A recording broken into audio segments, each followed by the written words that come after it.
नमस्कार, बहुत स्वागत है आप सभी का। आप देख रहे हैं आपका प्रोग्राम कहानी कुर्सी की। मैं हूं सौरभ शर्मा, आपके साथ हमारे मेहमान हर्षवर्धन त्रिपाठी जी, विजय त्रिवेदी जी, विनोद अग्निहोत्री जी और समीर चौगांवकर जी स्टूडियो में आ चुके हैं। सर, बहुत स्वागत है आप सभी का। आज बहुत सारी खबरें। बिहार में प्रधानमंत्री नरेंद्र मोदी और नीतीश कुमार ने इस चुनाव की, जिसे गेम चेंजर योजना माना जा रहा है, वो लॉन्च कर दी है। उसकी बात हम आपको बताएंगे। लालू यादव के बड़े बेटे ने अपनी अलग पॉलिटिकल पार्टी लॉन्च कर दी, तेज प्रताप ने, उसकी बात भी करेंगे। इंटरनेशनल खबरों में कैसे इंटरनेशनल बेइज्जती कराई पाकिस्तान के प्रधानमंत्री और वहां के आर्मी चीफ ने। व्हाइट हाउस में ट्रंप ने 1 घंटा उनको इंतजार कराया। इसकी पूरी कहानी, आज सब कुछ होगा इन सारी खबरों पर बात। लेकिन पहले प्रधानमंत्री नरेंद्र मोदी ने आज बिहार में महिला रोजगार योजना शुरू कर दी।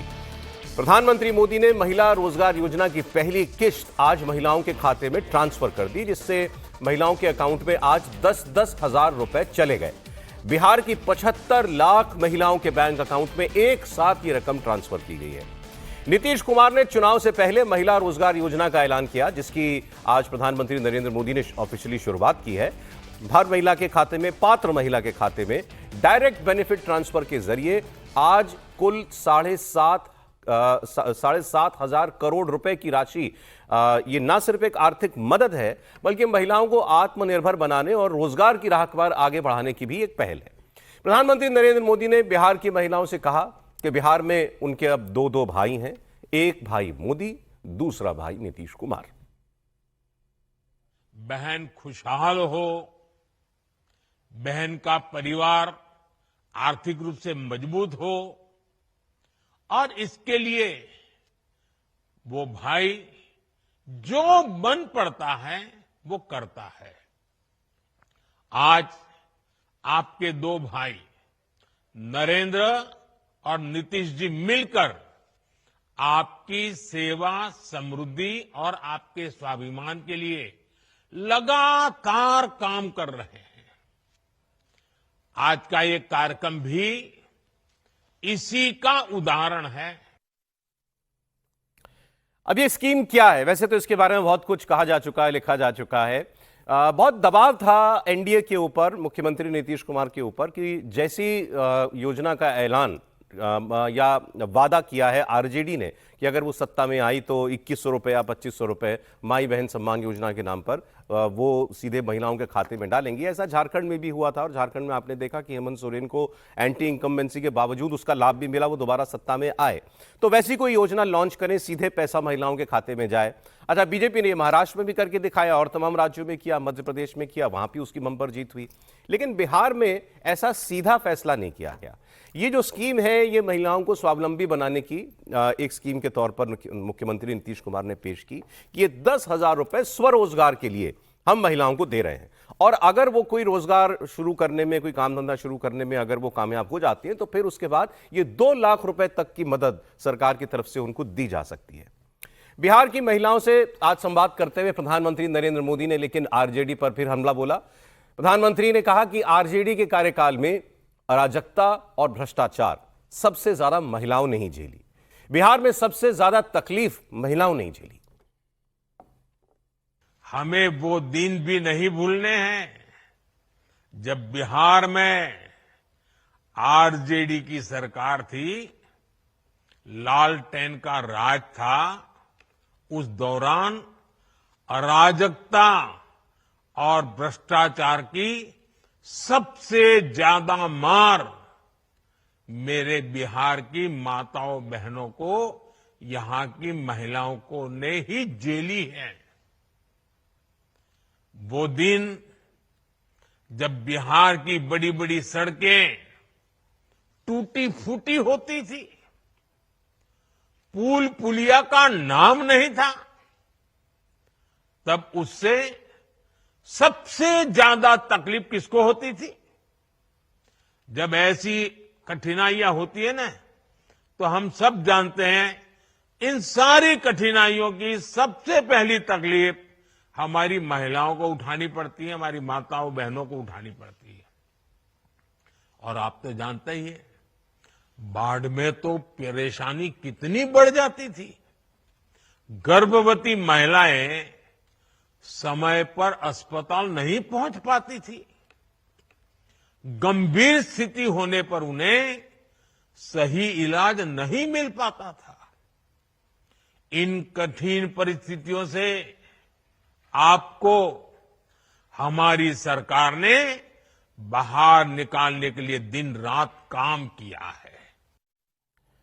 अब चूंकि आज महिलाओं के नाम पर योजनाओं का दिन था, तो तेजस्वी यादव ने भी इस पर रिएक्ट किया। तेजस्वी यादव ने कहा कि ये जो योजना आज मोदी जी और नीतीश कुमार जी ने शुरू की है, ये हमारी माई बहन योजना का दबाव का असर है।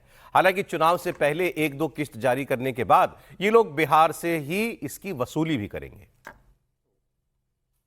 हमको तो दुर्भाग्य लगता है कि नरेंद्र मोदी जी एक पैसा बताओ केंद्र का अगर ये दिए हो तो ये राज्य सरकार का ही पैसा है, और ये 10,000 जो है इसके उपरांत जो है देने के बाद समीक्षा की जाएगी कि किसको देना है नहीं देना है। तो ये बिहार की जनता को बेवकूफ़ ना समझे नरेंद्र मोदी जी, इन्होंने एक पैसा केंद्र का इसमें नहीं दिया है और दबाव में मुख्यमंत्री और एनडीए सरकार को नकल करके माई बहन मान योजना का उस दबाव में एक ट्रांजैक्शन तो कर देंगे, 2 कर देंगे, चुनाव तक जितना हो सकता है पहले कर देंगे, लेकिन चुनाव के बाद ये जो दे रहे हैं 10,000 रुपये, ये उधार रूप है, ये वसूलने का काम करेंगे। अब देखिए, जो बात तेजस्वी यादव ने कही कि 1 किस्त डाल देंगे, 2 किस्त डाल देंगे, उसके बाद बिहार से वसूलेंगे। चुनाव से पहले जो पैसा पहुंच जाएगा एक बार, आप देख चुके हैं ये कमाल कैसा करता है। महाराष्ट्र इसका सबसे ताजा उदाहरण है। तो क्या इस योजना में वो दम है जो सीधे खाते में पैसा, अंतर यह है कि वो फिर महाराष्ट्र में और मध्य प्रदेश में, झारखंड में हर महीने पैसा जाना है या जा रहा है, ये वो नहीं है, ये वन टाइम 10,000 है। लेकिन फिर भी अगर जो पृष्ठभूमि बिहार की है और जिस तरह का वहाँ महिलाओं को उनके हाथ में जितने पैसे आते होंगे, 75 लाख महिलाएं, हम लोग अभी शो शुरू होने के पहले इसी पर बात कर रहे थे, अगर 75 लाख महिलाओं के खाते में 10-10 हज़ार एक बटन से चला गया, 7,500 करोड़ की योजना हो गई, तो आप यकीन मानिए हम आप टीवी की डिबेट में बैठकर कुछ भी बात कर ले, कोई भी पक्ष चर्चा कर सकते हैं। जैसे मैं फ्री बीज पॉलिटिक्स का विरोधी हूँ, तो इसको कोई कह दे कि ये तो 10,000 दिया गया है उनको थोड़ा स्वावलंबी बनाने के लिए। और चूंकि बिहार में जो जीविका कार्यक्रम है बड़ा स्ट्रांग है, ये किसान महिलाओं के बीच में चलता है, ये बड़ा शानदार सेल्फ हेल्प ग्रुप का कार्यक्रम है। मुझे लगता है देश के दूसरे राज्यों को भी कम से कम इस मामले में बिहार के जीविका कार्यक्रम से सीख लेना चाहिए। उनके खाते में ये पैसे गए हैं, यकीनन चुनाव पर बहुत बड़ा असर डालेगा। अब कुछ भी कह दें तेजस्वी यादव का कोई ऐसा ट्रैक रिकॉर्ड नहीं है ना। तेजस्वी ये जो कह रहे हैं कि हम तो ये कर रहे थे, हम वो कर रहे थे, आप तो बजट तक नहीं बता पाए थे, तो मुझे लगता है ये तो सरकार ने दे दिया। उसका एक उदाहरण हमने देखा था ना, जब दिल्ली में अरविंद केजरीवाल ने ऐलान तो किया लेकिन कर नहीं पाए, महाराष्ट्र में ऐलान भी किया, कर भी दिए, तो दोनों का फर्क दिखता है। और मुझे लगता है कि नीतीश कुमार का ट्रैक रिकॉर्ड ऐसा है कि जो वो कहते रहे वो करते रहे। जो तेजस्वी बोले अभी, क्या इसमें कहीं कोई उनका डर भी है, इस योजना से कुछ नुकसान होगा उनको? तेजस्वी को जी, ये तो बड़ा नुकसान हो सकता है। ये तो मैं समझता हूँ कि इतनी बड़ी, आप महाराष्ट्र की बात कर रहे हैं, महाराष्ट्र में महीने दर महीने पैसा मिल रहा होगा, लेकिन एक ही बार में 10,000 रुपये आ जाने का तो बड़ा इम्पैक्ट होता है ना। उस समय 1,000-1,500 रुपये मिल रहा था, फिर वो मिलेगा कि नहीं मिलेगा। ये तो फर्स्ट अकाउंट में एक साथ ही आपके पास 10,000 रुपये आ गए, तो इसमें कोई आशंका नहीं बची। साल भर तो उस तरह से बड़ा गेम चेंजर हो गया। दूसरा, उसमें जो काम जिसकी चर्चा हुई कि जीविका के लिए, इसका एक बड़ा फायदा मैं इसको पॉजिटिव तरीके से यूँ देखता हूँ कि स्वरोजगार के लिए है। यदि इसकी 1/4 महिलाएं भी मान लीजिए रोजगार पर आगे बढ़ जाती हैं, तो भी बिहार की इकोनॉमी को और उनके परिवारों को बदलने में मदद मिलेगी, जिसके लिए वो सरकार ने कहा है कि 2 लाख रुपए देंगे। और प्रधानमंत्री ने इस बात का भी जिक्र किया कि भी 10,000 रुपये नहीं दे रहे, केवल आपको ट्रेनिंग के लिए भी मदद करेंगे। तो यदि वो ट्रेंड होती हैं तो मैं बिहार की इकोनॉमी, बिहार के आर्थिक हालात सुधरने में मदद हो सकती है। और चुनाव में मुझे लगता है कि यदि ये ठीक से काम कर गए, और ये तो एक ही अकाउंट एक बार में चला गया है, 75 लाख में गया है, कितने में गया है, लेकिन 75 लाख महिलाओं की योजना का मतलब तो ये हो गया कि जो हर जिसको कहना चाहिए योग्य महिला जो इस योजना के लिए होनी चाहिए, उन सबके ही खाते में पहुंच गया। क्योंकि 4 करोड़ महिला वोटर हैं टोटल वहाँ पर। अब 4 करोड़ में से इनकम टैक्स वाले और जो लोगों को निकाल दें तो 1 करोड़ के करीबन बचेंगे। 1,56,00,000 महिला। हाँ, तो मतलब हर दूसरी महिला तो हो ही गई 1,56,00,000 को यदि देखें, तो ये तो बहुत बड़ा इम्पैक्ट उसको तो आप इसको मानते हैं इसमें ये वो गेम चेंजर शब्द जो हम कह रहे हैं, जो उन्होंने कहा, वो इम्पैक्ट है इसमें? गेम चेंजर शब्द मुझे छोटा लग रहा है इस योजना के लिए। छोटा लग रहा है आपको? छोटा लग रहा है। अच्छा, ठीक। यदि मतलब नतीजे क्या होंगे वो नहीं कह सकता, लेकिन ये एक बड़ी स्कीम है। लेकिन ये स्कीम, खास बात ये है कि ये स्कीम उस सरकार ने लागू की है जो इसके खिलाफ है, फ्रीबीज के, और उस प्रधानमंत्री ने की है जो पूरी तरह से खिलाफ है इस योजना के। हाँ, बीजेपी तो लेकिन अब कई राज्यों में कर चुकी है। उनके मुकाबले तो ये वैसी डायरेक्ट फ्री भी कम से कम नहीं लगती उतनी, मतलब आपने भी कहा जैसे कि उतनी बड़ी योजना है, सबसे बड़ी योजना है एक तरह से। एक बार नीतीश जी की बात भी मैं आपको सुनवा देता हूं। आज के कार्यक्रम में एक्चुअली नरेंद्र मोदी वर्चुअली जुड़े हुए थे, नीतीश कुमार वहां कार्यक्रम में थे। नीतीश कुमार ने भी आरजेडी का जिक्र किया और उन्होंने कहा कि बिहार में आज जो भी हो रहा है वो मोदी नीतीश नहीं किया है, आरजेडी ने अपने परिवार के अलावा किसी को कुछ नहीं दिया। तो सब महिला के लोगों को आगे बढ़ना। अब पहले वाला जो सरकार था वो कोई है महिला का? कोई नहीं महिला किया है। खाली जानते हैं खुद हट गया था, 7 साल के बाद उसको हटा दिया गया था, तो अपनी पत्नी को बना दिया था मुख्यमंत्री। तो ये सब कोई सरकार में कोई और को बनाता था, कोई को मतलब था, उसको परिवार से मतलब था। हम लोग कोई अपने परिवार में नहीं देखते हैं, सारे बिहार के लिए काम हम लोग करते हैं। तो इसलिए महिलाओं के लिए अब आपको प्रधानमंत्री जी भी आपके मदद में कर रहे हैं, तो बहुत होगा, तो एकदम बुलंद रहिएगा अब आप लोग। अच्छा, ये भी मैं आपको बता दूं, एनडीए जो कर रहा है बिहार चुनाव से पहले महिला वोटरों को लुभाने के लिए वो तो है ही, साथ साथ जो तेजस्वी यादव हैं उन्होंने भी कल पटना के अंदर उन्होंने भी महिलाओं के साथ संवाद किया था और उन्होंने भी एक स्कीम जो है कल लॉन्च की है। तेजस्वी यादव ने माय बेटी योजना का ऐलान किया कि हमारे तो ये योजना हम लॉन्च करेंगे। नीतीश कुमार की कोर वोटर्स में महिलाएं शामिल हैं और बिहार की कुल महिला वोटर्स की संख्या है 4,07,00,000, जो कुल वोटर्स का 47.7% है और पिछली बार इसमें से 59.7% महिलाओं ने वोटिंग में हिस्सा लिया था। इसलिए तेजस्वी की नज़र बिहार की महिला वोटर्स पर है। कल पटना में उन्होंने महिलाओं से बात की, इस योजना का उन्होंने ऐलान किया। तेजस्वी यादव की इस योजना का जो फुल फॉर्म है MAA, M से मकान, A से अनाज और A से आमदनी, ये वो कह रहे हैं। और बेटी आगे वो भी माँ बेटी, तो B से बेनिफिट, E से एजुकेशन, T से ट्रेनिंग, I से इनकम। बढ़िया है। अगर दोनों ही इतने बड़े बड़े दावे कर रहे हैं, दोनों ही गठबंधन सर आए और योजना अगर किसी की भी कामयाब हो जाए, वो महिलाओं का भला अच्छी बात है। इसीलिए सौरभ जी मैं चाहता हूँ देश में चुनाव होते रहें क्योंकि चुनाव होते रहेंगे तो ये सब जनता को कम से कम कुछ मिलता रहेगा। वरना अगर एक बार चुनाव हो गए 5 साल बाद तो फिर 6 महीने इंतजार करिए। तो खैर ये मैं लाइटर नोट पे कह रहा हूँ, लेकिन दोनों योजनाएं बड़ी योजनाएं, महत्वाकांक्षी योजनाएं हैं। बस फर्क ये है कि एक में पैसा ट्रांसफर हो गया, दूसरी में होगा अगर सरकार में आएंगे तो। और सबसे बड़ी बात यह है जो नीतीश कुमार जी की योजना है उसमें 10,000 रुपये तो गए, यानी 75 लाख महिलाओं को अगर 10,000 रुपये गए हैं, 75 लाख, तो आप मान के चलिए 75 लाख परिवारों को, 75 लाख परिवार की एक महिला, तो एक 75 लाख परिवार का मतलब होता है एक परिवार में 4-5 वोटर तो होते ही हैं, पति पत्नी, बेटा बेटी, देवर, मतलब 5 एवरेज 5 वोटर मान के चलिए। सास ससुर हैं शादी बिहार में, तो अब आप उसका असर उसको मल्टीप्लाई कर जोड़ दो सर। मैंने खबर पढ़ी, मुझे पता नहीं था ऐसे भी सर्वे होते हैं, और चुनाव आयोग ने एक सर्वे कराया था कि वोटिंग के लिए लोग अपना मन कैसे तैयार करते हैं, तो उसमें बिहार के लिए उन्होंने ये बताया कि बिहार में पूरा परिवार बैठ के तय करता है किसको वोट करना है। सही ये हर जगह नहीं होता। बिहार में काफी हद तक परिवार जो है तय करता है, लेकिन बिहार में ये भी है जो मेरा अपना अनुभव है 2015 का कि नीतीश जी ने जो महिलाओं के लिए नीतीश जी ने वाकई बिहार में बहुत काम किए थे। 2005 से सरकार आई और इसीलिए बिहार में एक बड़ी कॉन्स्टिट्यूंसी नीतीश जी ने अपने लिए तैयार की महिलाओं की। और 2015 में जब मोदी जी और नीतीश जी से खिलाफ थे तो भी महिलाओं ने नीतीश को ही चुना था। और मैं तो उन गाँवों में गया जहाँ बीजेपी के वोटर थे, घोषित जो जातियाँ बीजेपी को वोट करती हैं, वहाँ की महिलाएं भी नीतीश जी के लिए वोट कर रही थी। तो ये परिवार से भी अलग, तो नीतीश की अपनी कॉन्स्टिट्यूंसी थी और इस जो आज उन्होंने 10,000 वाली योजना की है उससे वो कॉन्स्टिट्यूंसी और मजबूत होगी। और इसमें आगे का सपना भी है ना कि अगर हमारी सरकार आ गई और आपने रोजगार शुरू कर दिया तो 2 लाख हम और देंगे। आपको बस काम शुरू करना है, उसका एक प्रूफ तो देना है, इम्पैक्ट तो पड़ेगा। ठीक है, तेजस्वी जी का वादा है, अब उस वादे पर कितना भरोसा में बिहार की महिलाएं करती हैं और अपना वोट उनको देती हैं, ये चुनाव के नतीजे से पता अब। लेकिन तेजस्वी तो और परेशानियों से भी घिरे हुए हैं समीर जी। चुनाव से ठीक पहले लालू यादव ने अपने बड़े बेटे को, तेज प्रताप यादव को, परिवार से निष्कासित कर दिया था। अब आगे पढ़ाइए। अब तेज प्रताप यादव ने अपनी नई पार्टी बना ली है, उनकी पार्टी का नाम है जन शक्ति जनता दल। जनता दल इसमें भी है, जनशक्ति जनता दल। चुनाव चिन्ह ब्लैक बोर्ड उनको मिला है। अच्छा, दिलचस्प बात यह, तेज प्रताप यादव ने अपनी नई पार्टी की जो फोटो पोस्ट की है उसमें महात्मा गांधी, बाबा साहब अम्बेडकर से लेकर कर्पूरी ठाकुर सबके चेहरे हैं, लेकिन लालू राबड़ी की कोई तस्वीर उन्होंने नहीं लगाई है। सोशल मीडिया पर पोस्ट करते हुए तेज प्रताप ने लिखा कि हम लोग बिहार के संपूर्ण विकास के लिए पूर्ण रूप से समर्पित तत्पर हैं। हमारा मकसद बिहार में संपूर्ण परिवर्तन करना है, एक नई व्यवस्था का नवनिर्माण करना है। अभी होते अपनी पार्टी में तो नवनिर्माण कर रहे होते या सारी व्यवस्था बदल रहे होते तेज प्रताप जी।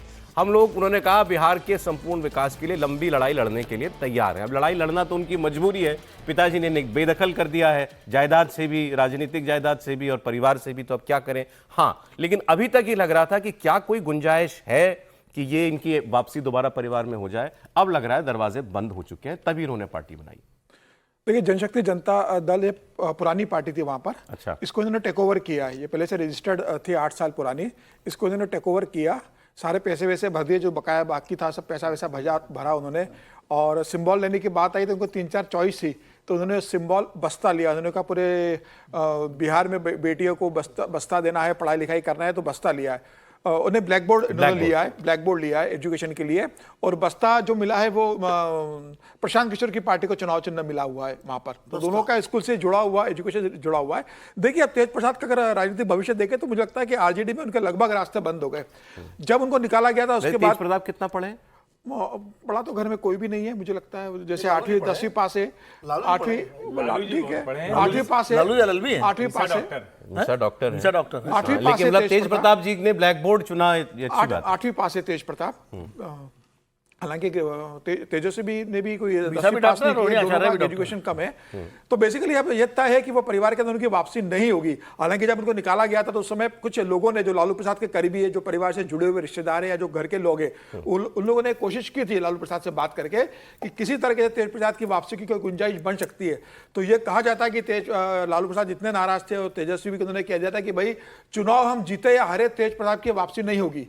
तो जब ये मैसेज चला गया तो मुझे लगता है कि अब तेज प्रताप को भी मालूम है, लालू जी ने साफ इनकार कर दिया कि हम चुनाव जीते हारे, तेज प्रताप की वापसी अब नहीं होगी। और मुझे लगता है कि तेज प्रताप ने भी कुछ दिन पहले जिस तरीके से कहा है कि मैं गीता पे हाथ रख के कसम खाता हूं कि मैं आरजेडी में वापसी नहीं करूंगा, तो लगता है कि अब ये लड़ाई, मुझे लगता है अब ये कोई इंपैक्ट मतलब है, आपको लगता है इतना इनका बेस की कुछ नुकसान नहीं, मुझे नहीं लगता था कि अपनी सीट भले ये जीत जाए, लेकिन इतने बड़े नेता नहीं है। लेकिन ये जरूर है कि जहां पर आरजेडी के दूसरे नंबर के नेता का टिकट कटेगा तो वो तेज प्रताप के पास जा सकते हैं, उनको टिकट देंगे और यादव वोट काटेंगे, जहां से यादव खड़े करेंगे, ये भी यादव खड़ेंगे, खुद भी यादव है। तो अब यादव एक तो मुसलमानों का वोट बैंक है, ओबीसी मुसलमान का वोट बैंक काट रहे हैं, प्रशांत किशोर मुसलमानों का वोट बैंक काट रहे हैं। अब घर का नजदीकी लड़ाई में नुकसान कर सकते हैं, निश्चित रूप से नजदीक करेंगे, कम से कम 10-15 सीटें ऐसी जहां पर नुकसान पहुंचाएंगे। और आज चूंकि महिलाओं के लिए इतनी स्कीमें लॉन्च हो रही हैं, तो ये भी आपको बता दूं, कांग्रेस की महासचिव सांसद प्रियंका गांधी वाड्रा वो आज बिहार के दौरे पर हैं और वो पहले पटना में एक महिला संवाद कार्यक्रम में हिस्सा लेंगी, फिर 3 बजे मोतिहारी में एक जनसभा भी करेंगी। प्रियंका गांधी का लगभग 1 महीने में बिहार का दूसरा दौरा। इससे पहले वो मतदाता अधिकार यात्रा में शामिल हुई थी, जिसमें राहुल और तेजस्वी यादव ने 1300 किलोमीटर से ज्यादा की यात्रा की थी बिहार में। अच्छा, प्रियंका गांधी बिहार आ रही हैं तो इस पर गिरिराज सिंह बोले, केंद्रीय मंत्री, और उन्होंने कहा कि कांग्रेस को पहले रेवंत रेड्डी जैसे नेताओं की तरफ से बिहारियों पर दिए गए बयान के लिए माफी मांगनी चाहिए। गिरिराज सिंह ने कांग्रेस पार्टी को अर्बन नक्सल की ओर बढ़ती पार्टी करार दिया। मोतिहारी से शुरुआत करें, नकली गांधी का गांधी जी को प्रणाम करें। बिहार में कुछ नहीं होने वाला है। जो कांग्रेस, जो राहुल गांधी, जो तेजस्वी यादव बिहार को अपमानित करने का काम किए, क्या उसके लिए माफी मांगेंगी प्रियंका गांधी? जो कांग्रेस रेवंत रेड्डी को ला करके, स्टालिन को ला करके, रेवंत रेड्डी ने बिहार को गाली दिया, रेवंत रेड्डी ने हिंदू और बिहारियों को गाली दिया, प्रियंका गांधी माफी मांगेंगे इसके लिए? देश की स्थिति, कांग्रेस अब धीरे धीरे नेतृत्व हो रहा है, एक तरह से अर्बन नक्सल के रूप में जा रहा है, जिसको देश प्रेम कम देशद्रोह ज्यादा दिख रहा है। रेवंत रेड्डी की बात याद दिलाई गिरिराज जी ने, तो प्रियंका गांधी की बात याद दिलाता हूं। चरणजीत सिंह चन्नी पंजाब में बोल रहे थे और उन्होंने यूपी बिहार के लोगों के लिए स्लैंग के तौर पर यूज करते हैं शब्द करते हुए भैये, भैये यहाँ नहीं आ पाएंगे, भैये ये नहीं कर पाएंगे, भैये पंजाब नहीं चलाएंगे, इस किस्म की बातें वो करी थी। और प्रियंका जी बगल में खड़ी केवल सुन नहीं रही थी, वो ताली बजा रही थी। ये वीडियो आप जाकर देख भी सकते हैं। एनीवे, लेकिन बिहार जा रही हैं आज महिलाओं से, वो भी महिलाओं को एनर्जाइज करेंगी अपनी पार्टी के लिए। नहीं, कोशिश करें, अच्छा है। और प्रियंका जी देखिए लंबे समय से प्रयास कर रही हैं, जैसे राहुल जी पिछले 20 साल से कर रहे हैं, तो इनको भी लंबा समय हो गया। लड़की हूँ लड़ सकती हूँ अभियान चलाया था इन्होंने आधे में कहा था कि हम महिलाओं को टिकट देंगे, जिस पर विजय जी ने कहा कि जब जीत ही नहीं रहे थे तो दे दिया। तो अब बिहार में जाकर निश्चित तौर पर उनकी पार्टी के लिए भी बड़ा कठिन समय है, क्योंकि एक तरह से कहें तो कांग्रेस 2020 के चुनाव में इस तरह से नहीं थी। 2020 के चुनाव में प्रयास कर रहे थे। इस चुनाव में कांग्रेस पार्टी पूरी तरह से खुलकर सामने है कि हमें तो हमारा हिस्सा चाहिए। ये मतलब एक तरफ पार्टी के तौर पर कहें तो ठीक है, लेकिन जब देखते हैं क्या परिणाम के तौर पर, तो परिणाम के लिए तो प्रयास करना पड़ता है। प्रयास इतनी देर में प्रियंका जी शुरू कर रही हैं, क्या प्रियंका जी को और पहले जाकर ये नहीं करना चाहिए था? बाकी निश्चित तौर पर चुनाव है तो सभी दलों के बड़े नेता जाएंगे, अब उसका कितना असर पड़ेगा, कितना वो प्रभावी होंगे, देखने वाली बात होगी। CWC में नहीं गई थी तो ये कहा गया था चूंकि आज जाना है तो इसलिए 4 दिन में 2 दौरे हो जाते। ये तो वो वाली बात हो गई कि कोई आदमी कहे कि अच्छा ठीक है भाई वहाँ जाना है, तो कहे ठीक है वो एक साथ होगा तो घर में 4 न्योता पड़ा है तो कराएंगे।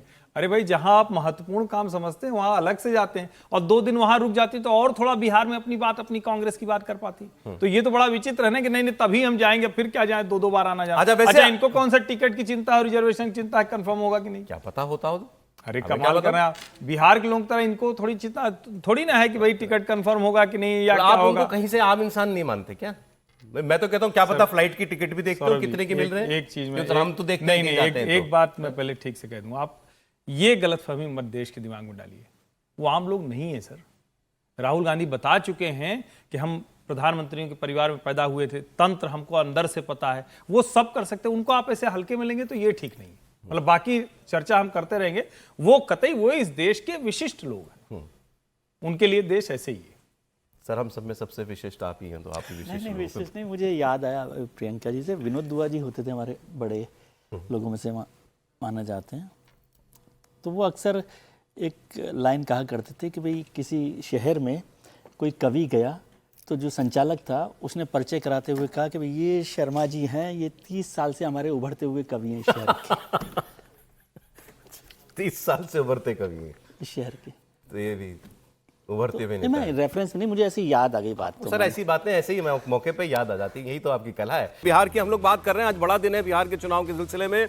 प्रधानमंत्री नरेंद्र मोदी ने 75 लाख महिलाओं के खाते में 10,000 रुपए की किस्त ट्रांसफर कर दी है। ऐसी एक योजना का ऐलान जो है वो तेजस्वी यादव ने भी कर दिया है। प्रियंका गांधी वाड्रा भी आज बिहार में है।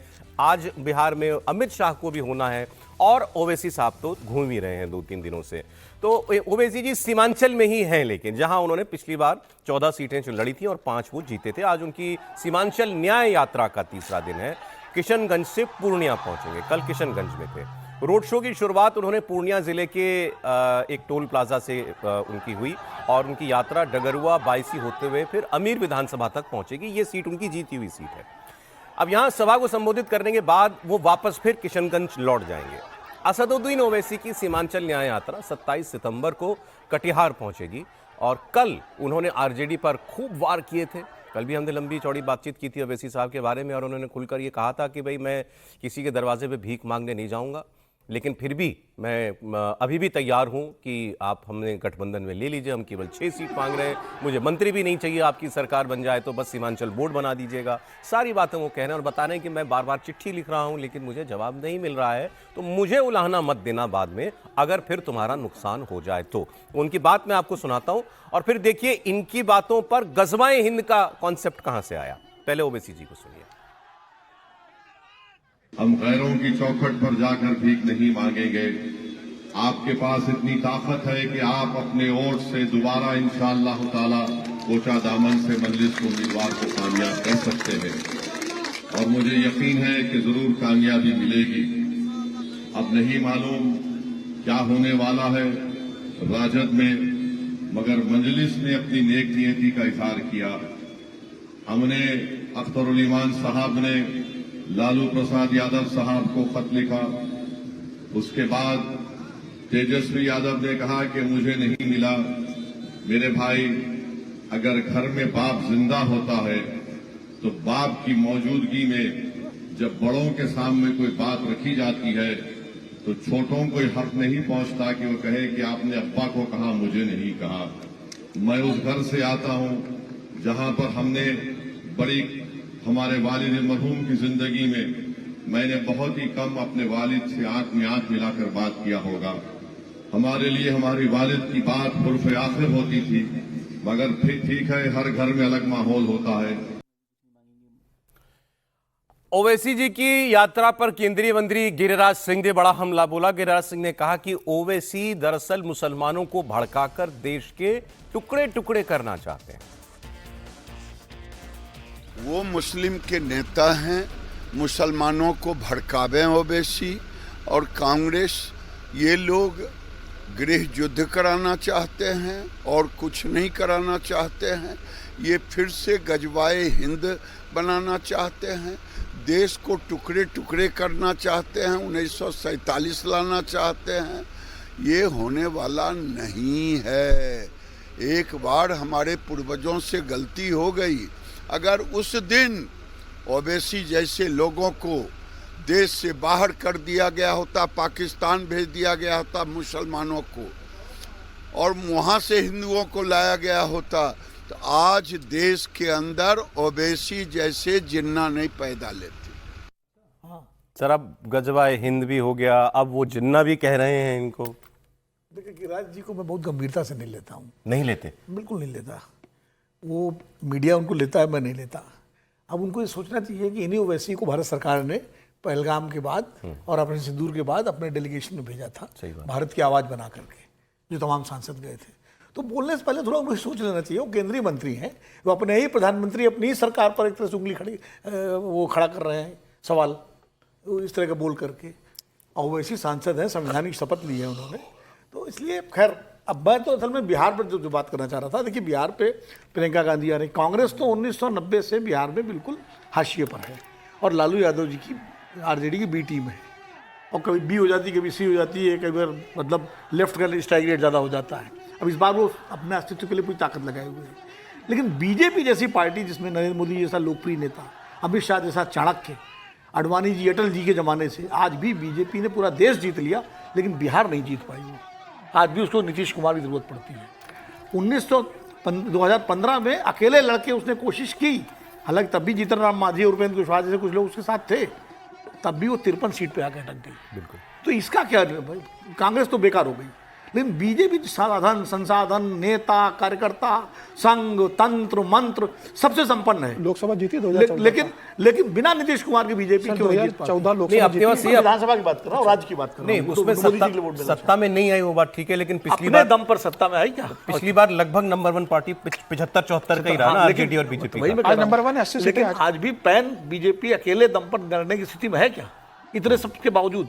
ये मैं कह रहा हूँ। कॉन्फिडेंस होता तो लड़ती और नीतीश कुमार किनारे करती, 3 बार 2 बार छोड़ के आप चले गए और आपने क्या क्या नहीं कहा। लेकिन उसको नीतीश कुमार की जरूरत थी, ताले बंद थे नीतीश कुमार के लिए, खिड़कियां बंद थी, दरवाजे बंद थे, लेकिन फिर नीतीश कुमार को लाल कालीन बिछा के ले आए। तो कहीं ना कहीं बिहार के मिजाज को समझना चाहिए, बिहार का मिजाज है क्या। बिहार सामाजिक न्याय की धरती की प्रयोगशाला है। जैसे गुजरात हिंदुत्व की प्रयोगशाला है, वैसे बिहार सामाजिक न्याय की धरती की प्रयोगशाला है जी।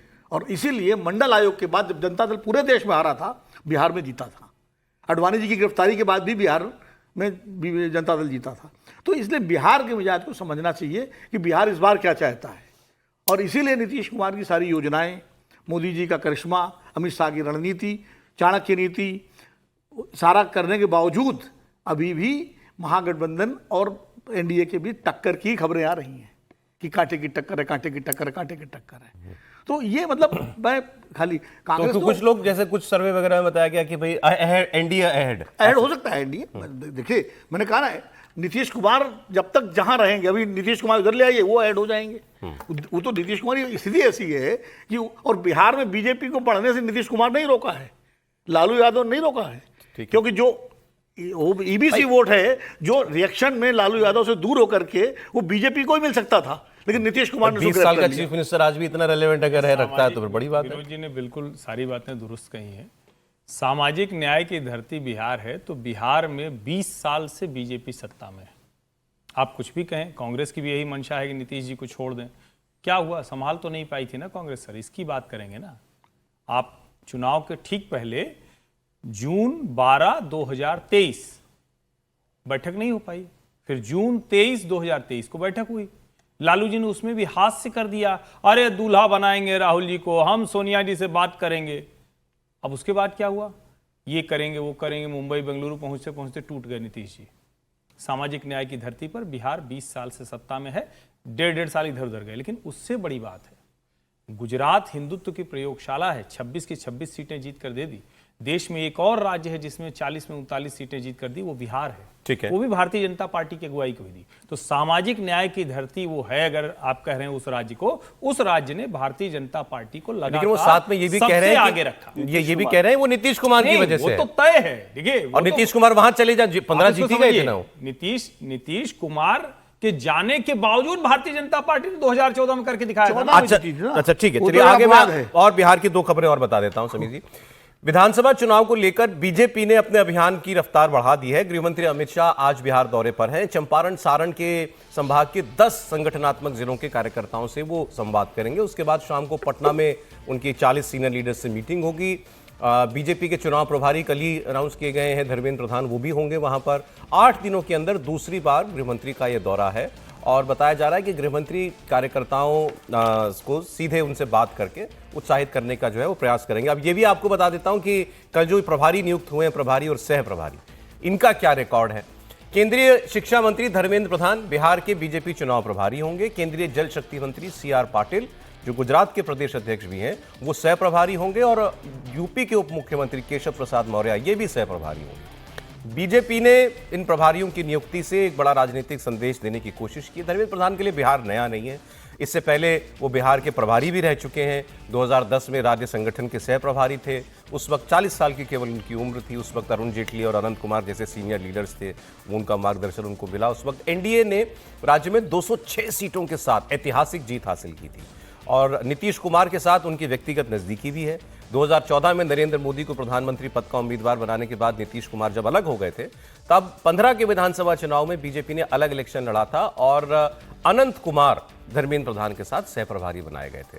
अच्छा, दिलचस्प यह है कि धर्मेंद्र प्रधान के साथ CR पाटिल भी तब बीजेपी के लिए चुनाव में सह प्रभारी थे। अब मतलब इन नेताओं का एक बिहार से कनेक्शन रहा है, समझते हैं बिहार को, इसीलिए इनको लगाया गया है। और अभी आप हाल फिलहाल के चुनाव में देखें अगर, तो कुछ जो जिन राज्यों में जीत हुई, जैसे धर्मेंद्र प्रधान मेरे ख्याल से हरियाणा के उत्तर प्रदेश रहे सर, उत्तर प्रदेश में रहे, मध्य प्रदेश रहे, कर्नाटका रहे, हरियाणा रहे, सारे बड़े राज्यों के प्रभारी रहे, सारे बड़े इसके रहे वो। निश्चित रूप से धर्मेंद्र प्रधान को बिहार लंबे समय से, धर्मेंद्र प्रधान जैसे आपने बताया कि 2010 में रहे, 2015 में रहे, 2015 में तो अनंत कुमार के प्रभारी थे चुनाव, उनके अंडर में धर्मेंद्र प्रधान थे। और राज्यसभा भी बिहार से गए, 2012 में इनको जब राज्यसभा भेजा गया था तो ये बिहार से राज्यसभा गए थे। और उसी कुर्मी कम्युनिटी से आते जिस कम्युनिटी से नीतीश कुमार आते हैं, इनका कास्ट कॉम्बिनेशन भी नीतीश कुमार से मिलता है। और नीतीश कुमार से इनकी ट्यूनिंग बड़ी अच्छी रही, क्योंकि इनके पिता जो अटल बिहारी जी की सरकार में मंत्री थे, वो नीतीश कुमार के बड़े अच्छे मित्र थे। हाँ, और इनके व्यक्तिगत संबंध नीतीश कुमार से अच्छे रहे।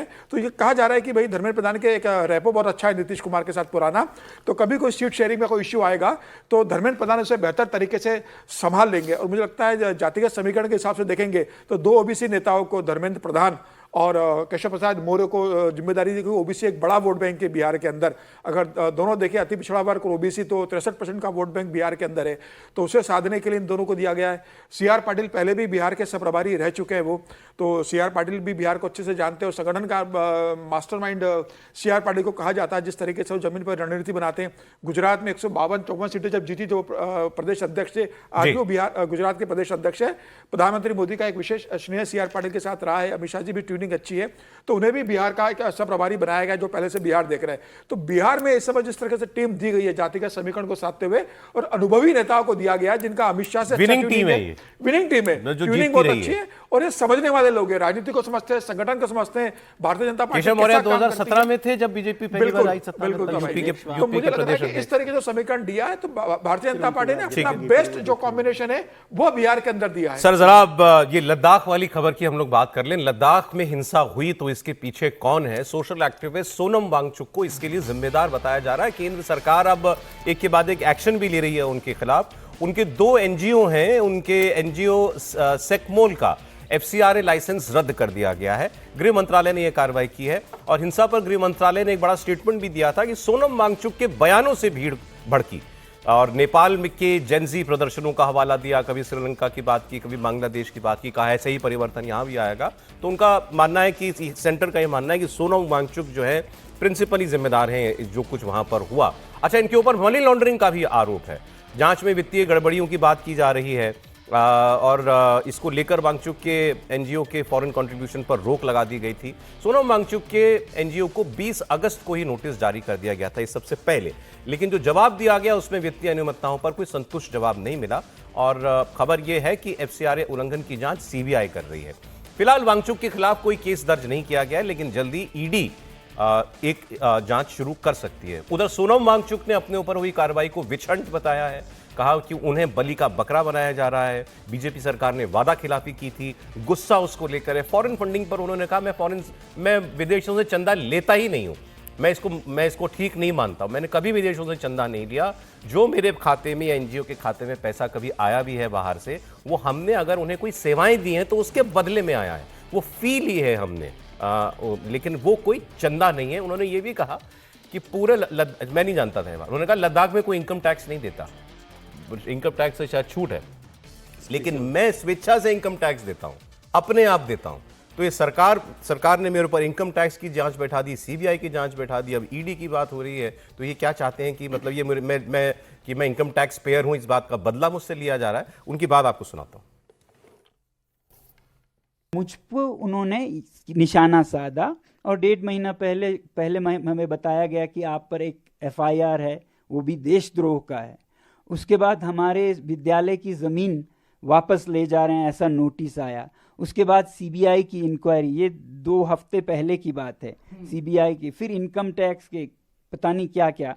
तो सीबीआई के नोटिस में ये लिखा है कि 2022 से 24 में आपकी संस्था ने विदेशी मुद्रा ग्रहण किया, जबकि आपके पास अनुमति नहीं है, एफसीआरए नहीं है। हमने एफसीआरए नहीं लिया क्योंकि हमारा इरादा नहीं है विदेशों से हम भीख मांगे, ठीक है।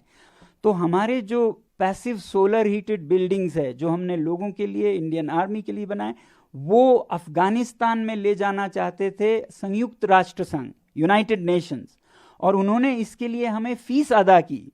उसी तरह हमारे आर्टिफिशियल ग्लेशियर्स को स्विट्जरलैंड।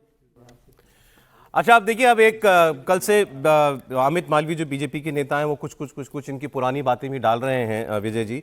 जैसे इसमें 2007 का डिस्ट्रिक्ट मजिस्ट्रेट ले का इनको लिखा गया एक लेटर है, जिसमें ये सेकमॉल जो एनजीओ अब जिस पर अब कार्रवाई हुई है उसी के हवाले से दिया गया है ये, उस पर कि आपने इलीगली 200 कनाल ज़मीन कब्जा की हुई है, आपने फॉरेन कंट्रीब्यूशन एक्ट का मिसयूज़ किया है फॉरेन फंडिंग लेकर के, आपके एंटी नेशनल कनेक्शन है चाइना के साथ, ये डीएम लिख रहा है इनको, और ये भी कि आप डिस्ट्रिक्ट काउंसिलर और एडमिनिस्ट्रेशन को धमकी देते हैं। तो ये बता रहे हैं कि ये नोटोरियस आदमी है, मतलब बीजेपी अब ये प्रूव करना चाहती है कि नोटोरियस आदमी। एक चीज़ और बता दूं बस, इनका 2019 का एक ट्वीट जो है वो खूब वायरल हो रहा है, उसको स्क्रीन पे ले लीजिएगा। जो इनका ट्वीट है ये 5/8/2019, जब लद्दाख को यूटी बनाया गया था उस वक्त का, तो वो पोस्ट दिखा दीजिए अगर है तो, सोनम वांगचुक का tweet.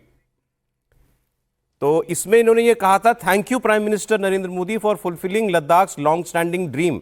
It was exactly 30 years ago that Ladakhi leaders launched a movement for UT status. Thank you all who helped in this democratic decentralization. वे कह रहे हैं कि भैया आप तो खुश थे, धन्यवाद दे रहे थे प्रधानमंत्री को कि यूटी बना दिया, अब ये राज्य की मांग नहीं आ गई है। एक तो मैं बधाई देना चाहता हूँ अमित जी को भी कि इतनी एक्शन पैक्ड सरकार है कि 2007 का जो नोटिस है डीएम का वो 2025 में याद आया उनको। इसके लिए बधाई की बात है कि इतनी एक्टिव गवर्नमेंट है ये जो काम कर रही है। और इस पर हमने कल भी चर्चा की थी कि 2019 से पहले वो अलग हिस्सा नहीं था जम्मू कश्मीर का, तो वहाँ पर वो मांग हो रही थी कि अलग हिस्सा बनाया जाए और यूटी बना दिया जाए। वो मांग खत्म हो गई। तो उसके बाद हमेशा होता है ना। सर माफी चाह रहा हूँ आपको, प्रियंका गांधी इस वक्त बोल रही हैं पटना में, एक बार सुनाते हैं। समाज का बोझ उठा रही हैं, लेकिन समाज और सरकार आपकी तरफ देख ही नहीं रही है। जहां सरकार को मदद करनी चाहिए, जहां आपको सशक्त करना चाहिए, वो काम नहीं हो रहा है। एक बहन ने रोजगार की बात की, कहा कि यहाँ से तमाम लोग पलायन करके चले जा रहे हैं। इसका मतलब है आप अकेली रह जाती हैं, अकेली सभी संभालती हैं। जो पैसा आता है उससे खर्चा हो जाता है, ऊपर से आप आशा बहुएं हैं, आंगनवाड़ी हैं, आप ये सब काम कर रही हैं, जीविका का काम कर रही हैं, और फिर भी संघर्ष है, अकेली रह रही हैं। तो इतना संघर्ष है, इतना बोझ उठा रही हैं आप, क्या इस बोझ को पहचानना नहीं चाहिए?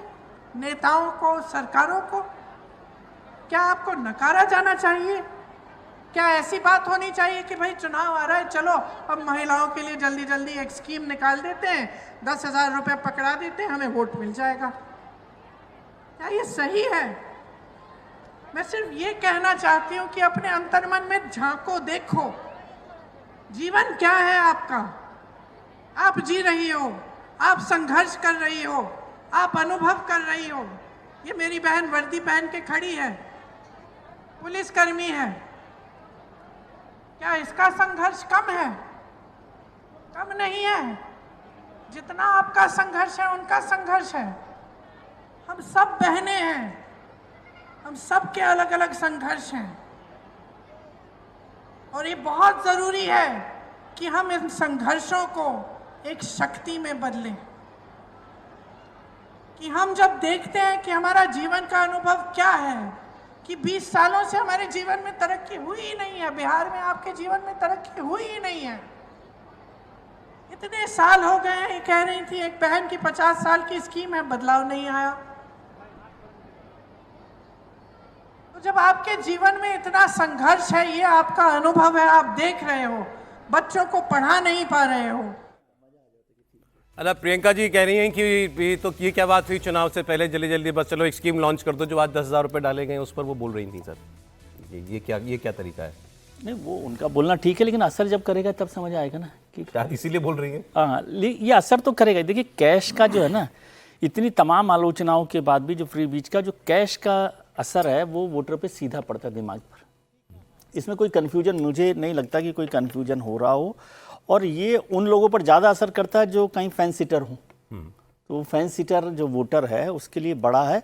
और जैसे हम पहले भी चर्चा कर रहे हैं कि तेजस्वी जी ने भी योजना की घोषणा की, लेकिन वो तो प्रॉमिस है ना। नहीं, अच्छा, तो प्रॉमिस और कैश पॉकेट में आने में बहुत फर्क। लेकिन प्रियंका जी जब ये बात बोल रही थी तो उनको याद किसी ने बताया नहीं, या उनको मालूम नहीं कि उन्हीं के गठबंधन के नेता ने 2,000 रुपया सीधा कैश ट्रांसफर का वादा कर रखा है। तो वो इस कैटेगरी में नहीं आता चुनाव से पहले झटपट कोई योजना अनाउंस कर देने कोई का। भी नेता ये कहेगा कि ये ठीक नहीं है, उन्होंने डाल दिया, तो जनता को अच्छा नहीं लगेगा। अमेरिकी राष्ट्रपति डोनाल्ड ट्रंप और पाकिस्तान के प्रधानमंत्री शहबाज शरीफ और पाकिस्तान के असल नेता, असल लीडर आसिम मुनीर की कल व्हाइट हाउस ओवल ऑफिस में मुलाकात हुई।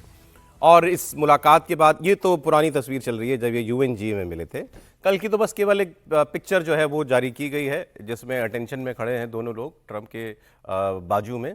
और 2019 के बाद किसी पाकिस्तानी प्रधानमंत्री को व्हाइट हाउस में बुला करके उनसे किसी अमेरिकी राष्ट्रपति ने मुलाकात की है। पिछले आखिरी बार इमरान खान गए थे, उनकी इन्हीं ट्रंप से ही मुलाकात हुई थी। लेकिन कल जो हुआ वो बड़ा विचित्र था। कल सबसे पहले तो ट्रंप ने इन दोनों लोगों को 1 घंटा इंतजार कराया, 1 घंटा वेट कराया इनको। और उस वेट क्यों कराया?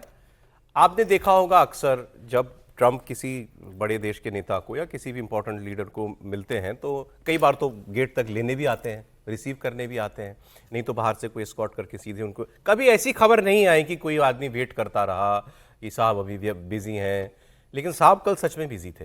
ये कर क्या रहे थे मैं आपको बताता हूँ। ये ओवल ऑफिस में ही थे जहां इनको मिलना था उन्हीं दोनों से। ये ओवल ऑफिस में टिकटॉक की डील पर साइन कर रहे थे और सारा मीडिया प्रेस इनके सामने था। तो टिकटॉक की डील तो हो चुकी थी, एग्जीक्यूटिव ऑर्डर साइन करना था। अच्छा, वो तुम 1 घंटे के बाद इनसे मिल लेते, फिर कर लेते, या पहले कर लेते। उसके लिए मतलब इतना इंपॉर्टेंट भी नहीं समझा इन दोनों लोगों को कि वो 1 घंटा अलग कमरे में, बंद कमरे में उनको बैठा के रखा हुआ है। पहली बात तो ये। और ये चलो आपने ये करा तो कम से कम बताते तो ना। ट्रंप ने ये मीडिया के सामने बता दिया कि ये 2 लोग आ रहे हैं और वो हो सकता है इसी कमरे में पहुंच भी गए हों क्योंकि हम लोग लेट हो गए। तो खुद ही उन्होंने दुनिया को बता दिया कि हम लोग लेट हैं, मैं उनको वेट करा रहा हूँ। ये तो एक बात हुई। फिर उसके बाद जो चापलूसी करनी शुरू की शहबाज शरीफ और आसिम मुनीर ने, उन्होंने ट्रंप के लिए कहा कि you are a man of peace. Trump के लिए कहा कि आपने दुनिया भर में संघर्ष रुकवाने के लिए बड़ी ईमानदार कोशिश की है, इसीलिए हमने आपको नोबेल पीस प्राइज के लिए नॉमिनेट भी किया था। ट्रंप ने भी दोनों लोगों को कहा great leaders, a great leader and a great army man, उन दोनों के लिए भी कहा। लेकिन फिर थोड़ी गंभीर बात ये, इनकी बातचीत का कोई ब्यौरा नहीं आया। व्हाइट हाउस की तरफ से भी कुछ नहीं जारी किया गया और पाकिस्तान की तरफ से कुछ नहीं जारी किया गया।